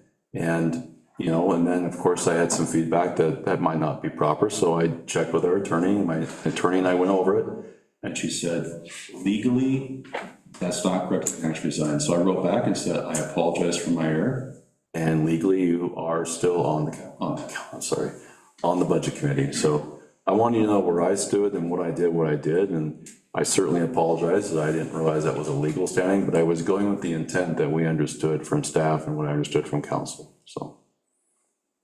Did that answer your question, Counselor? Yeah, thank you. You're welcome. Okay. I have no problem tabling this until the 1st of January, or 1st of June, sorry. Let's get through budget. We have what we have. Let's work. Let's not rock the boat until after. We can address it at a later date. Yep. Is that what I'm hearing? Yes. Okay, excellent. We have a full budget committee. Let's see, we have city manager reports, MCSO report. Mayor, if Yes. I want to introduce our public works director first. You're right, I knew that. We talked about it. So, If it's not polite. If it's not on the paper, I forget. I apologize. No, it's fine, thank you. I want to just introduce Silas Richardson, and he was most recently the public works director at Gladstone. And I wonder if, I'll have him introduce himself more at his report. Yes. He'll be up there, but just have him, you want to go now? Talk about yourself? Okay. I'll have him to say a few things. Why not? Let's shake it up. Bring it, do your report, come introduce yourself. Yes. We're not. I'm really excited to be here. He's already been crazy busy. That's good. Welcome to Fairview. Thank you. I'm happy to be here. It's been an honor. Yeah, it's been great. 2 weeks, drinking from the fire hose, as they say, or climbing up the hockey stick, trying to absorb as much as I can. But a little bit about me, I'm local, grew up in East County. Let's see, went to Farlow, East Oregon, Mountain Community College, went myself through college, and during that time, I just worked in farms around the area, dairy farms and local construction jobs. Started excavating in the mid-county sewer kind of boom back in the late 80s, early 90s. Working for local excavators, and then took a little time off from between college, did AmeriCorps for a year, where I was in Trout, Washington, and got connected with the city of Gresham, became seasonal. And after graduating from Oregon State, started my career in public works, worked my way up through at the city of Gresham, and kind of got to the top and needed to branch out. So Portland Water, Gladstone, and here. So I'm happy to be here. I've been in public works pretty close to 27 years. Happily married, stepdaughter, daughter that's in New York City, student. So just happy to be here. Love the industry, and I'm eager to just really help out and continue building a team and making the industry public works. So if you ever want to know anything else, hobbies, I like to ski, but I'm kind of limited now. I've got a little bit of arthritis in the bones from kind of skiing I did when I was younger, but I do a lot of walking, some hiking, and my wife and I like to travel. So that's kind of our thing now. So But yeah, it's really good to be here. I'm sorry if I'm a little nervous, and I've only been here 2 weeks, so my report's gonna be a little short, but I'll tell you what I do now. I think my report is in good standing. What I've seen in Public Works over the last 2 weeks and what I've gotten from the operations manager is we've been doing a lot of routine tasks. Mainly in parks, a lot of mowing right now. The grass is growing, so they've been taking care of the regular mowing as well as right of way and alleyways. They're doing the regular inspections of parks of all the playground equipment, making sure they're in good working order. The garbage runs, there's a little bit of an uptick now because more people are out, so they're making sure all the garbage is picked up. Special projects in parks, we've been doing some dock work at the docks that we have. Don't know exactly where they're at, but I know there's 2 of them. I pass by one of them all the time and my wife elbows me, when is that gonna get fixed? We've got both of them also slated to get fixed, and one of them's done, I believe, and the next one is up, so it should be fixed by this summertime, starting into the summer. Let's see, what else for parks? We're hiring some seasonals for the season. We're in that process. And then just the general public calls to come in, just asking about maybe a little branch or this or that. I've also been working with engineering, our civil tech, to identify and put together, also the operations manager, different concrete repairs that are needed on pathways within parks and different areas in the city. So we've got a couple different projects that we're putting together for that. There's repairs that will be coming up here as well. One other thing they're doing is a lot of shrub bed maintenance right now, some herbicide application when it's needed, so. Stormwater wise, we're doing, regular inspections of outfalls, especially during rainy times, just making sure the system is working correctly. Our engineer tech is working on the NDPES permit renewal, that's our permit with DEQ. He's always working on that. Yeah. It's almost like it's annual. It really is. Water-wise, we did have a little bit of a hiccup at our well 8. One of the 3 phases for the VFD blew a fuse. It's just related to age, may have been a surge in power. BG did come out and look at it and said that the power incoming was good, but we had a service call, so we replaced all the fuses and have scheduled some other maintenance here in the next month just to kind of clean up the VFD. It's aged, it's about 15 years, which is typical life of a VFD. So we'll be talking about. What's a VFD? A VFD is a variable frequency drive. I thought you make a motor change speed without changing voltage. Correct. How big is that, 400, 800? I don't know the actual capacity, it's a 480 volt, I know that, but I don't know the size of the motor. Big. But anyways, that happened. We also had a little hiccup with our transducer for one of our reservoir levels. Crews climbed it and did some repairs to it, so it's functioning, but I think we're gonna have to probably replace it as well. So that's kind of what's been going on in water. Otherwise, it's just routine. They're continuing on with flushing right now. They're almost done with south of Sandy. A couple more streets to take care of, and then they'll be on the north side of Sandy doing the, I guess they call it the low pressure zone. But flushing's going real well, and then routine sampling is going on just for regulatory reasons, and then for daily samples that we're doing just for chlorine residuals and other orthophosphate to make sure that the levels are in good conditions. Wastewater, we've just been doing a lot of different customer calls related to repairs for customers, just giving them information that's needed, talking through processes and stuff. So. Let's see, some other stuff that's going on. Well 10 is progressing well. The driller recently reached what we believe is what GSI, the consultant, believes is the sand and gravel aquifer. So they're at about, it got to 491 feet, which was the level that they wanted to see. But what's called the confining unit of clay wasn't quite as thick as they were anticipating. So we exploratory drilled another 50 feet to check, and the results were proved out that we were within the aquifer that we need to be in. So that's good. The next Work has also begun on one of the buildings. So they're starting to do some foundation work, some footings, some forms.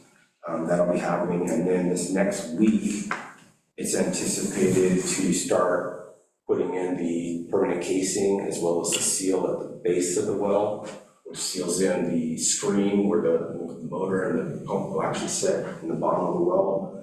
And that'll encapsulate make sure that the water and the aquifer that we're pulling from goes up through the casing basically, and we get that water and nothing else. With that, however, there will be 24-hour work. So we just learned that today, and we're starting notifications. We'll be hanging notices on homes. It's a job where once they start, they can't stop. For how long? For 1 day. Oh, hell, I can deal with that. I can set my clock by those guys firing that rig up. It won't be as noisy as the regular drilling. Okay. It's actually, so full disclosure, I live one lot away from it. And it actually, they have been amazingly unobtrusive. When there's a really low rumbling that relative to the planes on the ILS runway, to a right approach, it's quieter than that. So that's probably what you'll hear at night. So if you might notice, it might actually. Yeah, it might be, my wife will sleep better or something. Yeah, you might get a good night's sleep. There you go. So that is happening. We will be putting door hangers on the 250 radius. Thank you. Tomorrow, so. Because otherwise calls will happen. Yeah, and I believe. Why are they working around the clock? Well, they kind of. And if we would have known sooner, we would have done it sooner. But I think we're also posting it on the website, maybe social media too. But that just happened at the end of the day today, so I'm working feverishly through that. Let's see. The project manager, Nate Midgley, has been working with 12 Mile Disposal to coordinate bulky item pickup for multifamily residents as part of the May Spring cleanup event. Outreach has been finalized to all multifamily property managers, and they're now scheduling pickup dates with the collector. So that's been going on in recycling type of work that we do. The city recently submitted a Metro local share application to access funding for park improvements at Salish Commons. Metro had set a deadline for jurisdictions to get under contract by the end of June, which is now on track. The city is now on track to meet. Some of the improvements that we're going to try to accomplish are improved site parking, including some ADA parking space, covered picnic area, some invasive species removal, some native plantings, new educational signs, and additional fishing platforms on the East Pond, the majority of which were included in the 2017 Parks Master Plan. I think the project will also include a robust community engagement process, but it's all in kind of application form right now, so that's in the works as well. Lastly, two other items. So I just want to point out, he's been here 2 weeks and he said this was going to be a quick report. 3 more things and I'm done. Our civil engineer tech, he's also working on a CDBG design project with All County, as well as a CDBG reimbursement processing. He's working on updating city standards and specs. He's compiling PCI traffic count data, some multimodal inventory for ODOT, and he's reviewing different right-of-way private development projects that are coming in. So that's my end of report. Thank you very much. Pretty in depth for 2 weeks, man. 2 weeks. That's pretty good. I'll get better too. You know what, we're happy you're here. Not to belabor who is left or who isn't here, but kind of felt like we finally had a management team, we finally had some solid footing, and Damn, John. okay, we're gonna lose one, but we're very happy you're here, very happy to have you. Thank you. So thank you. Thank you very much. Was there anything else you I wanted to have say? one thing. Oh, yes, please. Yes. And I will email you about this because I know that you're new, so a lot of this probably won't make sense to you, but I am having an issue over on Chinook Way. So I live in the townhomes on the south side of the street, and there's apartments across from us, and there's two sections where it's kind of set back from the street to allow for angled parking. So the issues we're having on this street is, one, we have a ton of people that park the wrong way all over the place. And then these angled spots, there's room for 4 cars if properly parked, but it leaves enough room for a small car or a huge giant truck to park there, which they're a third of the way out of the street, and the rest of them is blocking the street. And multiple times I've seen it where there's no way a fire engine could get through there. So wondering if we could possibly look at painting stripes and then the cross out for the section that is a no parking, and maybe even like some signs for front end parking only, because when people back up, I mean, we'll have people parked this way and then somebody else is this way and then somebody else comes around this way, and it's chaotic. I've actually heard this, and it's on my to-do list, so. Okay. I'm working on it and coming up with a plan. I'll be working with the operations manager, so. There's, Okay. and Perfect. to piggyback on that, all of the pocket parks in the village, we sandbag it because there's 3 of us who live in the village. All of the pocket parks are not, there's no parking, they're under 20 feet by state code. Tell that to the moron who decides that they've got to do whatever and park there. And I've gone out and said, hey, you really can't park here if a fire truck has to get through, an ambulance, blah, blah, blah, blah. And those curbs haven't been read in over a decade. So it would be really cool if we could paint all of the stuff that's no parking in the village, at least, for the next few years, to be able to say, hey, you can't park there. Yeah, also signs in the alley, because that's the other part that we struggle with, is there's limited parking, so then people park in the alley and they're, half their car is on the blacktop.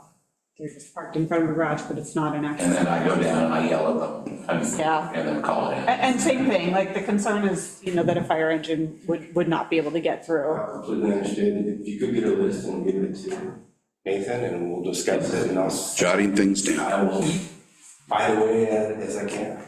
Email Nathan. Yeah. Thank you. Whatever. Thank you. Thank you and welcome. Welcome, yeah. Thank you. Yes. Is there anything else you wanted to say, or was that left on from last time? That's all, Mayor, thank you. Okay, thank you very much. Do we want to start off with MCSO? Yeah. Come on down.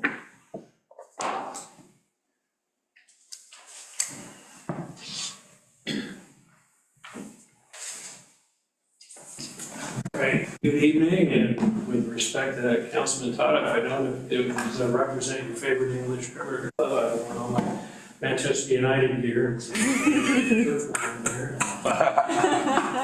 Sorry, 20 years since each other. Fighting words. Chelsea they're well below, in terms of this, like Liverpool, Leeds, Man City. Yeah, but we've also won every trophy that exists. It's true, yeah. So we. No, you haven't, you don't have a Club World Cup, and you don't have a conference. Look what you did. Okay, tonight on ESPN. I have a t-shirt that lists them all with pictures. That's Sure right. you do. Moment. Anyway, to your actual reports. All right, so March was, again, a relatively quiet month, 581 calls for service. 361 of those were self-initiated, 220 were actually dispatched calls for service. 191 traffic stops were done in Fairview, and I'm sure some of you might have seen maybe this week, I know we've been hitting it again this week with traffic commissions throughout the village and throughout all the different areas. So hopefully for April, we'll be able to have even more. For cases in the detective unit, there were 9 that came in, nothing really of note. That came in, if anyone has any questions specifically, at the end I can kind of answer those, but there were nothing too egregious that came in. I do want to mention all the crime categories, person, property, and society crimes. We talked about it on Monday. Person crimes in Fairview, slight decline over the course of the last year. Property crimes, more notable decline over the course of the last year. And society crimes, which would be kind of like your drunken disorderly, those kind of problems. For some reason, they've kind of gone up a little bit, seeing a little bit of a spike. I don't have any analogy as to why. Usually we see those in the summer months. Not St. Patrick's Day? Could have been. That usually in and of itself will cause a big spike, but that's usually more downtown Portland. That's true. So, one stolen car over the last month. Really, that is about it of note. Anyone have any questions about activity levels? Any questions from our law enforcement community? Excellent. I will mention that there has been a change in, I guess, leadership positions and movement throughout the sheriff's office in the last couple of weeks due to a retirement. So with that, I am now also covering the River Patrol dive team and the civil unit. So it's been a little bit busy the last couple of weeks. Once Captain Macklin's back, and I think he's in town now, but starting next week, I will be out at River Patrol and still for the foreseeable future until we get some people hired and positions replaced, and maybe they'll come back. Okay. So for the foreseeable future, you probably won't be seeing me here, so I wish I had known. I would definitely will. If you get asked to come back, it's almost a guarantee at this point, regardless of what the sheriff says. Excellent. Well, thank you so much. Appreciate it. Thank you. All right, so we've kind of scrambled everything up. Where do we want to go from here, Mr. City Manager? Pick a number between. Let's go to our community development directors and our recreation directors and. You got it. Community development. Why not? At this point, it's all up in the air. Next time, go to by color. Pardon? Pick your favorite color. Pick a number. Pick a number. Yeah, I like. Contest to see who has to That's go right. first. Good evening, Mayor Kudrina and councilors. So I'm going to go through the different areas of community development. Permitting has been kind of on the quieter side this last month, but we've been using that time to do some other improvements, including the e-permitting system is now allowing people who need a public works permit, like a right-of-way permit, to do a sidewalk replacement, to apply directly for their permits online, whereas previously it's had to come through our permit technician in a PDF or on paper form, and she's had to do all of that work. So we're glad for another streamlining process improvement. I think that will be helpful for the customers and hopefully help to encourage people to schedule their inspections and close out their permits. Let's see, in code compliance, we've been having the typical busy springtime activity. Letters have gone out. We're trying to make sure that people who own particularly vacant lots are mowing their lots. I know that there are some like nearby where the grass is getting quite long just due to our early spring season here. So we've been working on that. Also, Union Pacific Railroad was out today doing some camp clearing and posting along the railroad on the south side of I-84. There were 2 to 3 camps in that area. And that's been something that we've been working on a lot over the last couple of months, both the coordination with the railroad and ODOT and the HOPE team to post and help people move along and then schedule the cleanup as needed. We've also been trying to tackle more vehicle storage issues as our code compliance officer, John, has just been more proactively working. There's just a lot of vehicles being improperly stored, both on the street and on private property. So there are a number of cases for that, as well as some related to home occupation businesses. So we are working through those as well. Let's see, in planning, we've been doing some coordination around future applications, which may be development or code amendment applications coming forward. So we're just doing, I think, a lot of early coordination with applicants right now. We also are preparing for the May 6th work session to bring forward some proposed tree amendments to the city council. Following up on the Arbor Day proclamation, the Oregon Department of Forestry did a press release announcing the Tree City USA designation for Fairview, so that got picked up by the Outlook and some other news outlets. And we're working on getting a spot to hang up the road signs that say Tree City USA. In economic development, there have been a few businesses that we've been coordinating with lately who are interested in leasing some of the vacant commercial spaces and interested in the grants. So there are 3 businesses right now that I think are making good progress, a mix of different commercial businesses. So I'll be eager to share more information once we actually get an application turned in. Yeah, so that's it for community development today, unless there are any questions. Does council have any questions? No, just congratulations on Tree City. I mean, Yeah.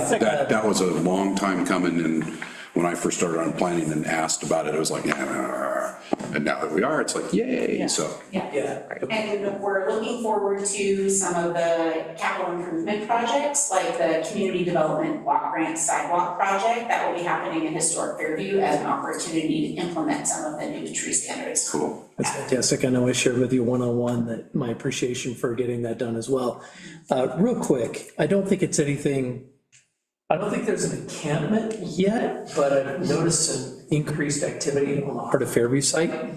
Along Halsey, just east of Village Street, there's the depression where the grade is level with the sidewalk, and then just right up on top of the hill, I noticed an accumulation of stuff. Okay, we'll go check it out. There's been, that is a popular spot. There's been a couple that. Yeah. It kind of comes and goes, but as a city-owned property, I thought, yeah, it might be kind of good. And the funny part is, it's not very well hidden. Right. It's pretty obvious. Yeah, it's very close to the road. Okay, excellent. Yeah, thank you for letting me know. No problem. Recreation.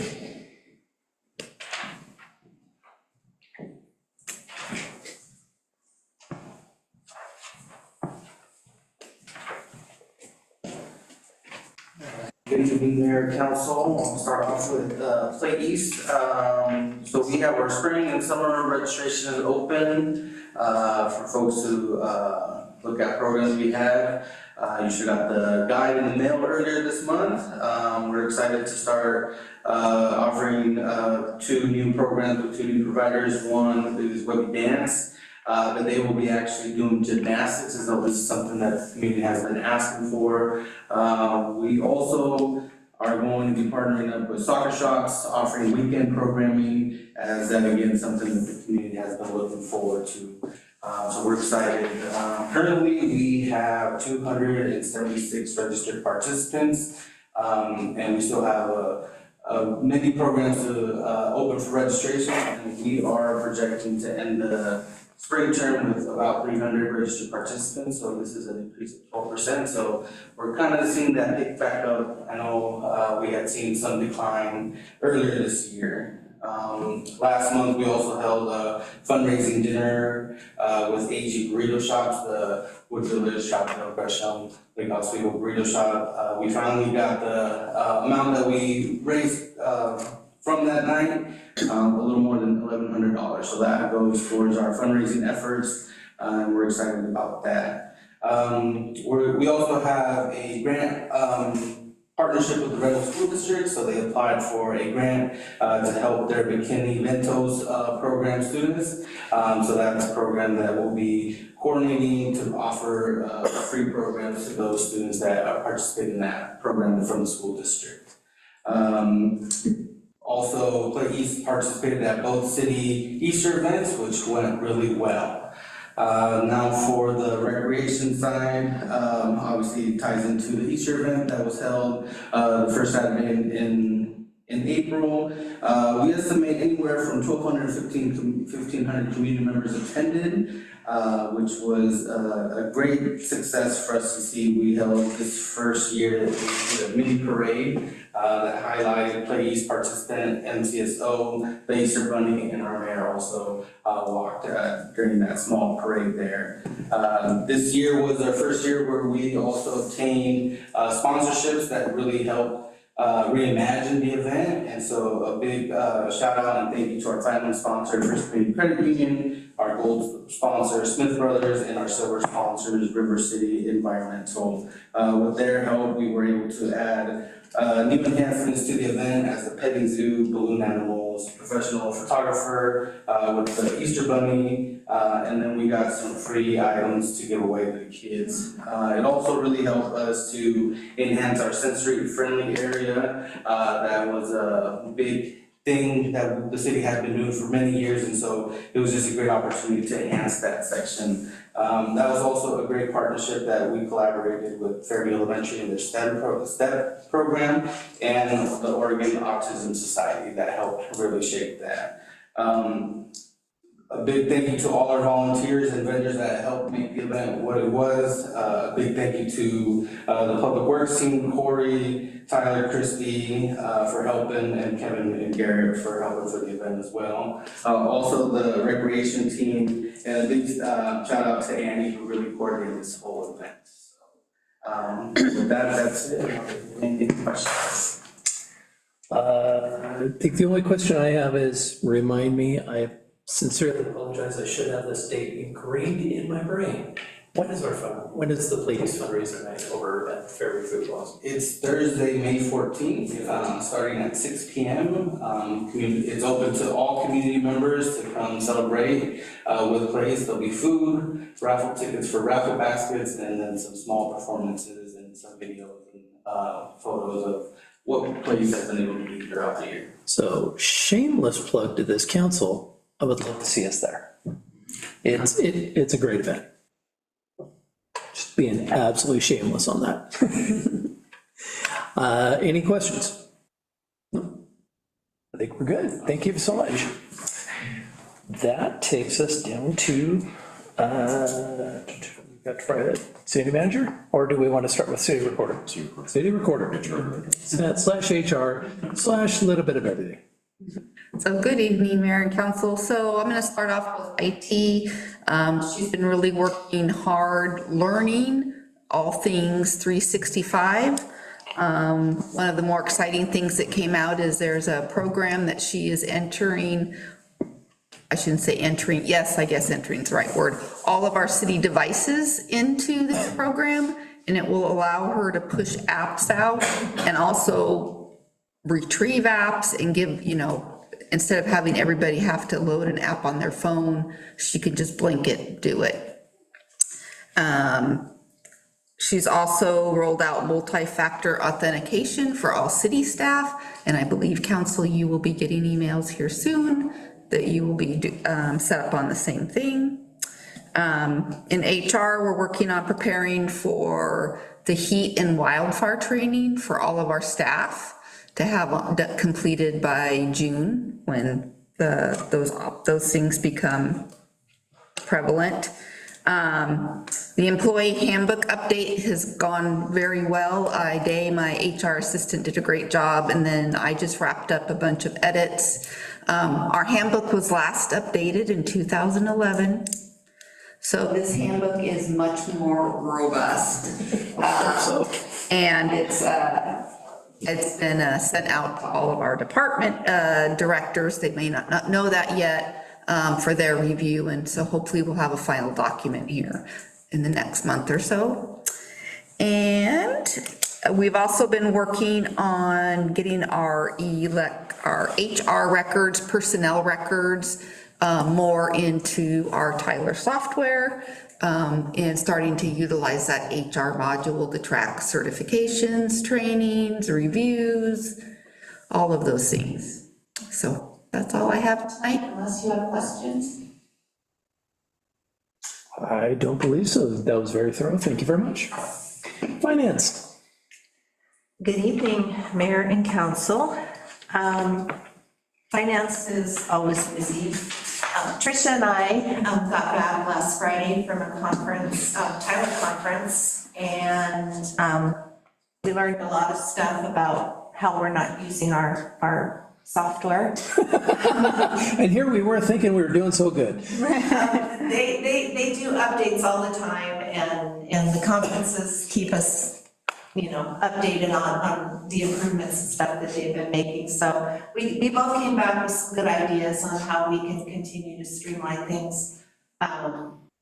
Part of the software is called Content Manager, and we did not know that we could create forms, PDF forms, and route them. So employees that need to fill out, say, an insurance form, we can push that through the software. They can digitally fill it out, sign it, and then once they submit it, it gets routed back to the appropriate person that needs to deal with it. So we're gonna soon start looking at doing that as well. Next week, Tyler is going to be working with Leslie, Shelley, and Anna on a utility billing business review to make sure that the methods that we're using to process payments and send out bills and stuff are being done the most efficiently that we can through the software. So they'll review our processes. They will suggest improvements. We can either do them or not. And then what we end up with after the end of this review is a document that outlines the processes for utility billing, which we don't have yet. So that will be a big accomplishment for utility billing. And I have been working on budget. I'm hoping to have a preliminary document done by the beginning of next week for review. We have our first meeting May 4th. So may the 4th be with you, and budget and all of that. Really, Star Wars Day? Really? It's Star Wars Day, yes. Come on. How can you not, though? So Yes, it's appropriate. it is progressing, and we should have a pretty good document this year, hopefully. Everything balances. And then last, audit, we are on schedule to present our 22-23 audit to you at your council meeting on May 6th. Okay, thank you. May 6th is getting to be real busy. Oh, yes, it could be. So- It's actually the next Wednesday too, if we need a third budget committee, so we could be seeing a lot of each other those first couple of weeks. Does anybody have any questions? First off, it's not a question, it's a thank you. It's hard to explain to people, yeah, we were 5 years behind on our audits. That's embarrassing. 3 audits in a year is impressive. Yeah. And I myself want to thank you and your team for accomplishing that while preparing this year's budget. Right. I'm very thankful I have Leslie. Talk about spinning plates. You've been, Handle a lot of the audit issues while I'm working on budgets. well, it's appreciated. It's appreciated. Thank you. Yeah. I know that you walked into a buzzsaw and you've been. My choice. Yeah, it's not like she wasn't May warned. question your sanity, I'm just saying it, but no, thank you. I believe I speak for all of us, thank you. He does. Well, For this- working as hard as you are to get us back on track. This last year truly has been, I want to say a joy. Well, I mean, Interesting definition of the word joy. but it's been a real pleasure having council, having you to work with. You're very easy to work with, and I do appreciate that. It makes what I have to do, especially being behind in the audits and stuff, much easier. Well, I just want to make sure that your efforts are not unrecognized, so thank you. They are. City manager? Thank you, Mayor. I got a few things to go over. Try to be brief. Just a quick update, our comprehensive compensation study was finalized. I sent it out to you. if you have questions, come talk to me. In a really basic overview, this was a comparison of cities that were roughly no more than 50% below our population, no more than 50% above. So I think the smallest one was Scappoose, and the greatest one I think was probably Troutdale, somewhere along there. Each city is specifically chosen for geographic location, chosen for their services they offer, comparable to ours as possible, as closely possible as you can get. Again, Oregon's only 4 million people, don't have a lot of cities, especially not our, specifically our size.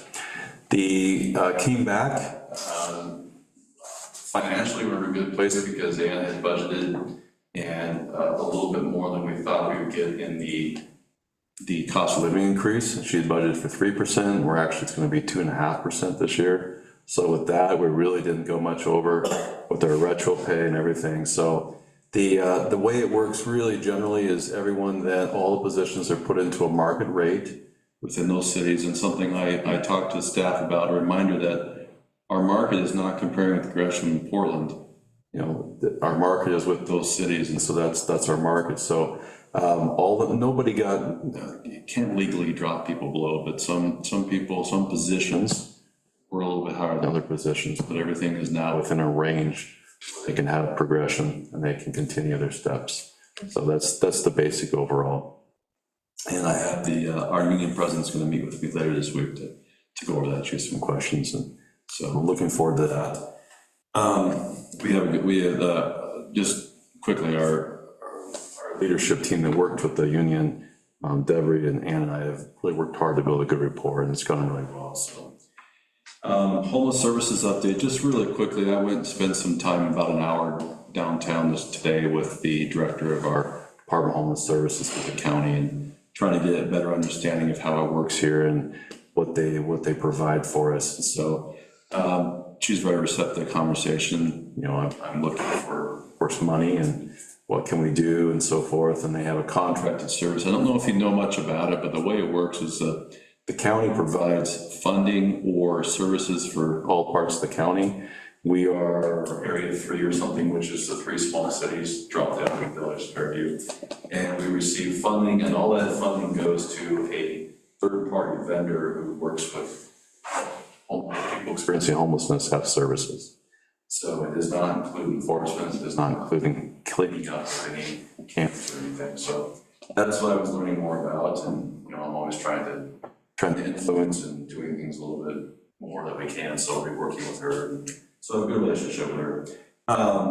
Also wanted to give a quick update on the Village Street, not Village Street, but the sidewalks. Just to let you know, there were a lot of, if you remember, there was a RFP that was done here just before Sawdust came, and that was to go out and repair all the little areas in our parks, you know, sidewalks, multi-paths that have issues. So that there are some sidewalks in the village, those are sidewalks in front of the parks, those weren't. So those were actually our responsibility, just to clarify. And the county roads maintenance. Since I came here, since I very first met with this body, I have been working on the county roads, and so I feel like we're getting closer.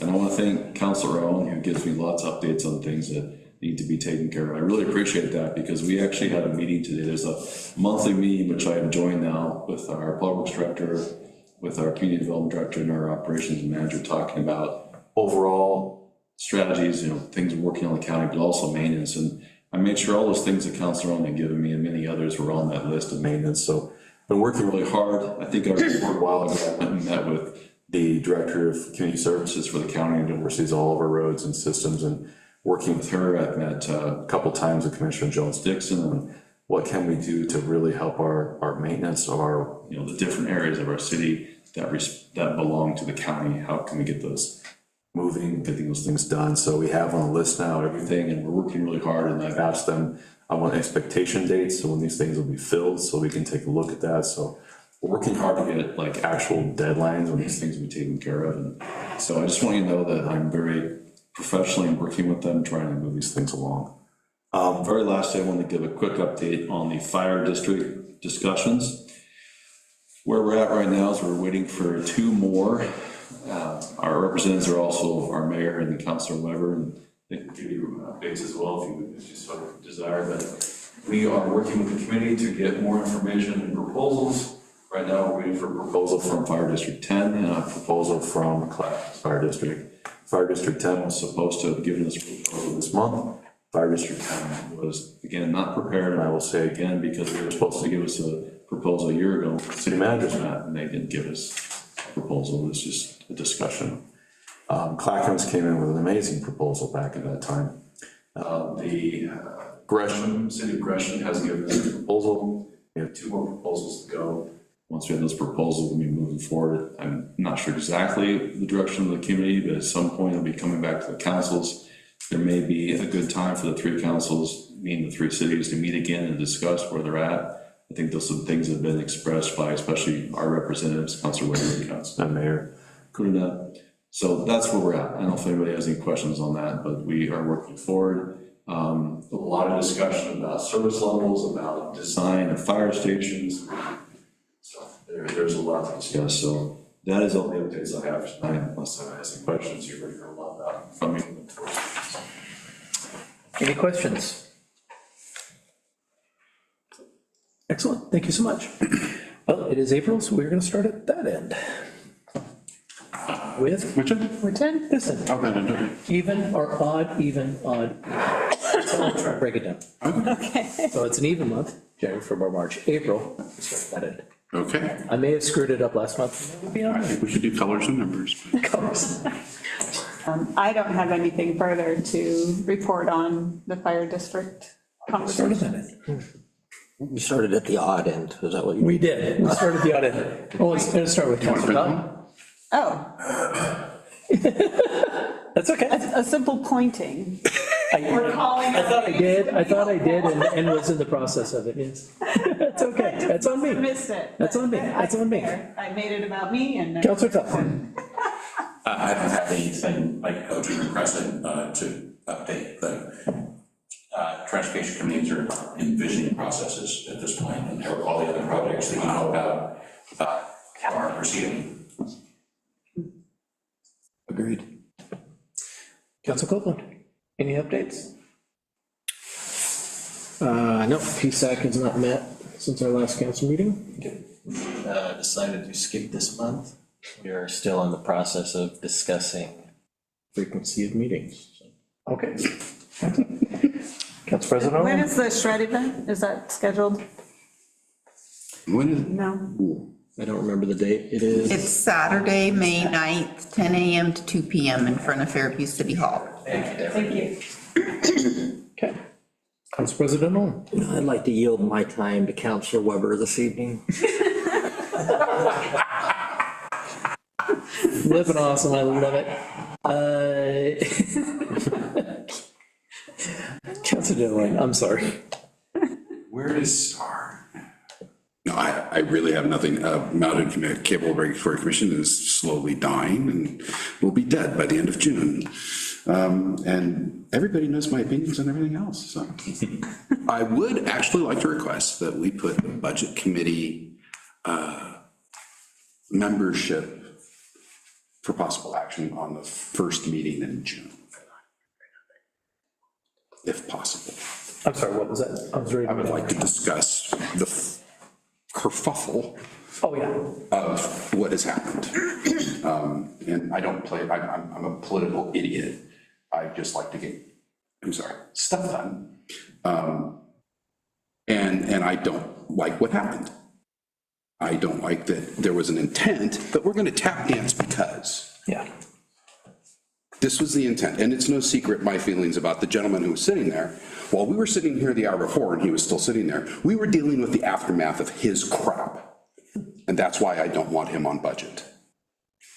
I've said this before, I've said it again, that's my feeling. So I didn't like what happened. We had an intent. You said you were gonna resign, you said you were gonna resign twice. And then you go, oh, I'm miraculously better, I wanna stay. Okay, that doesn't excuse you from the lack of SDCs, the police department, the fire contracts, I'm forgetting things in there that we're having to deal with now fiscally. So I don't feel like rewarding people for their ill behaviors. But I also know that, you know what, I don't want to sit here and discuss it for the rest of the night, so I would like to discuss it the 1st of June. Okay. Council Weber. Nothing more to report. I'm sorry, I should have yielded my time to you, but. From my previous report 5 minutes ago. Nothing more. As for me, the Easter event was fantastic. The weather could not have been better. It was just phenomenally warm. I'd hesitate to put numbers on it, but in the world's shortest parade, which started barely on the north side of this building, went down to the street and went around the corner for about 100 feet. So, shortest parade known to mankind.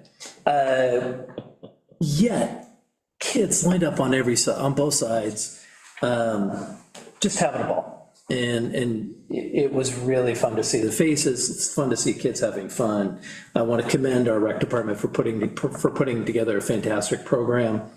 It was a lot of fun. In regards to, it's funny that you mentioned the county and roads. We are coming up on election season, and there is already a push for the next Multnomah County Chair. So I had been reached out by one candidate that is running for chair. We did have quite the lengthy discussion about needs, and that actually, I brought that up. Like, you guys have the money, but not the personnel. We can get the personnel, we don't have the money. Let's peanut butter and chocolate this thing together. Let's make it happen. I think we can help each other out in this case. So trying to do that and also I think mentioning it every time I see Commissioner Jones Dixon. Just every time. Hey, can we start taking over? If you pay for it, we'll take care of the roads. We'll take it off your plate. I'm going to be a pest on that one at every moment. And again, I'm going to promote fundraiser May 14th. I'll do it again next month. It's a great event, and you get dinner from the food trucks. Raffle baskets are going to be fun. If you've ever been to that or a volunteer appreciation event, you don't go home hungry. So just putting that out there. It's a fantastic deal. So that's all I have at this point. Unfortunately, I was not able to go to the last EcoFest, but I will be the next one. Looking forward to seeing if Clackamas Fire District 1 does come up with a presentation of what that looks like. By that point, hopefully they will have a fairly good handle on what's happening with their May elections. So that's going to have a heavy impact on what they do with us. So we'll see what the May elections bring. That's all I have. Do we have any citizens wishing to comment on non-agenda items? No requests were received. No requests were received. Okay, well, there's only one more motion I'll entertain. You guys can arm wrestle? Motion to dismiss. To adjourn? Adjourn, sorry. Motion to get out again. Second. I heard Councilor Todd on that one. I'm gonna break the tie. All in favor, say aye. Aye. Any opposed? It passes. Thanks, guys. We are done. Okay. I heard from the chair of the board of Metro East. Yeah. Metro East had a presence here. She said it was. Oh, no, so I spoke with both of them. They were right next to the money. Yeah. And doing the bubble machine, and she could not have been more complimentary on the event. Julia Malchuk, and what's his name? Oh, John. Or Britt? John Lawson. Yes. Lawson, that's it. Yeah, it was a good event. Lawton, come on. Lawton, okay. It was a good event. We had fun. Should we name this and see if it's Steurville in a couple weeks? That's kind of nasty. I hate stink bugs. They have them in Pennsylvania like crazy. I believe in the toilet paper approach. I will get a big wad of paper towels when I pick those up, because I do not want their stuff anywhere near me. No, I mean, I had. Gave him the large ceiling. Just got the. We've had that. Oh, I didn't realize that. Yeah, That's hilarious. Christmas. Maple Crosby store That's hilarious. I didn't notice it before. Actually, the $2 spent $10,000 to take downstairs. They give us a discount for that? Okay. So All right.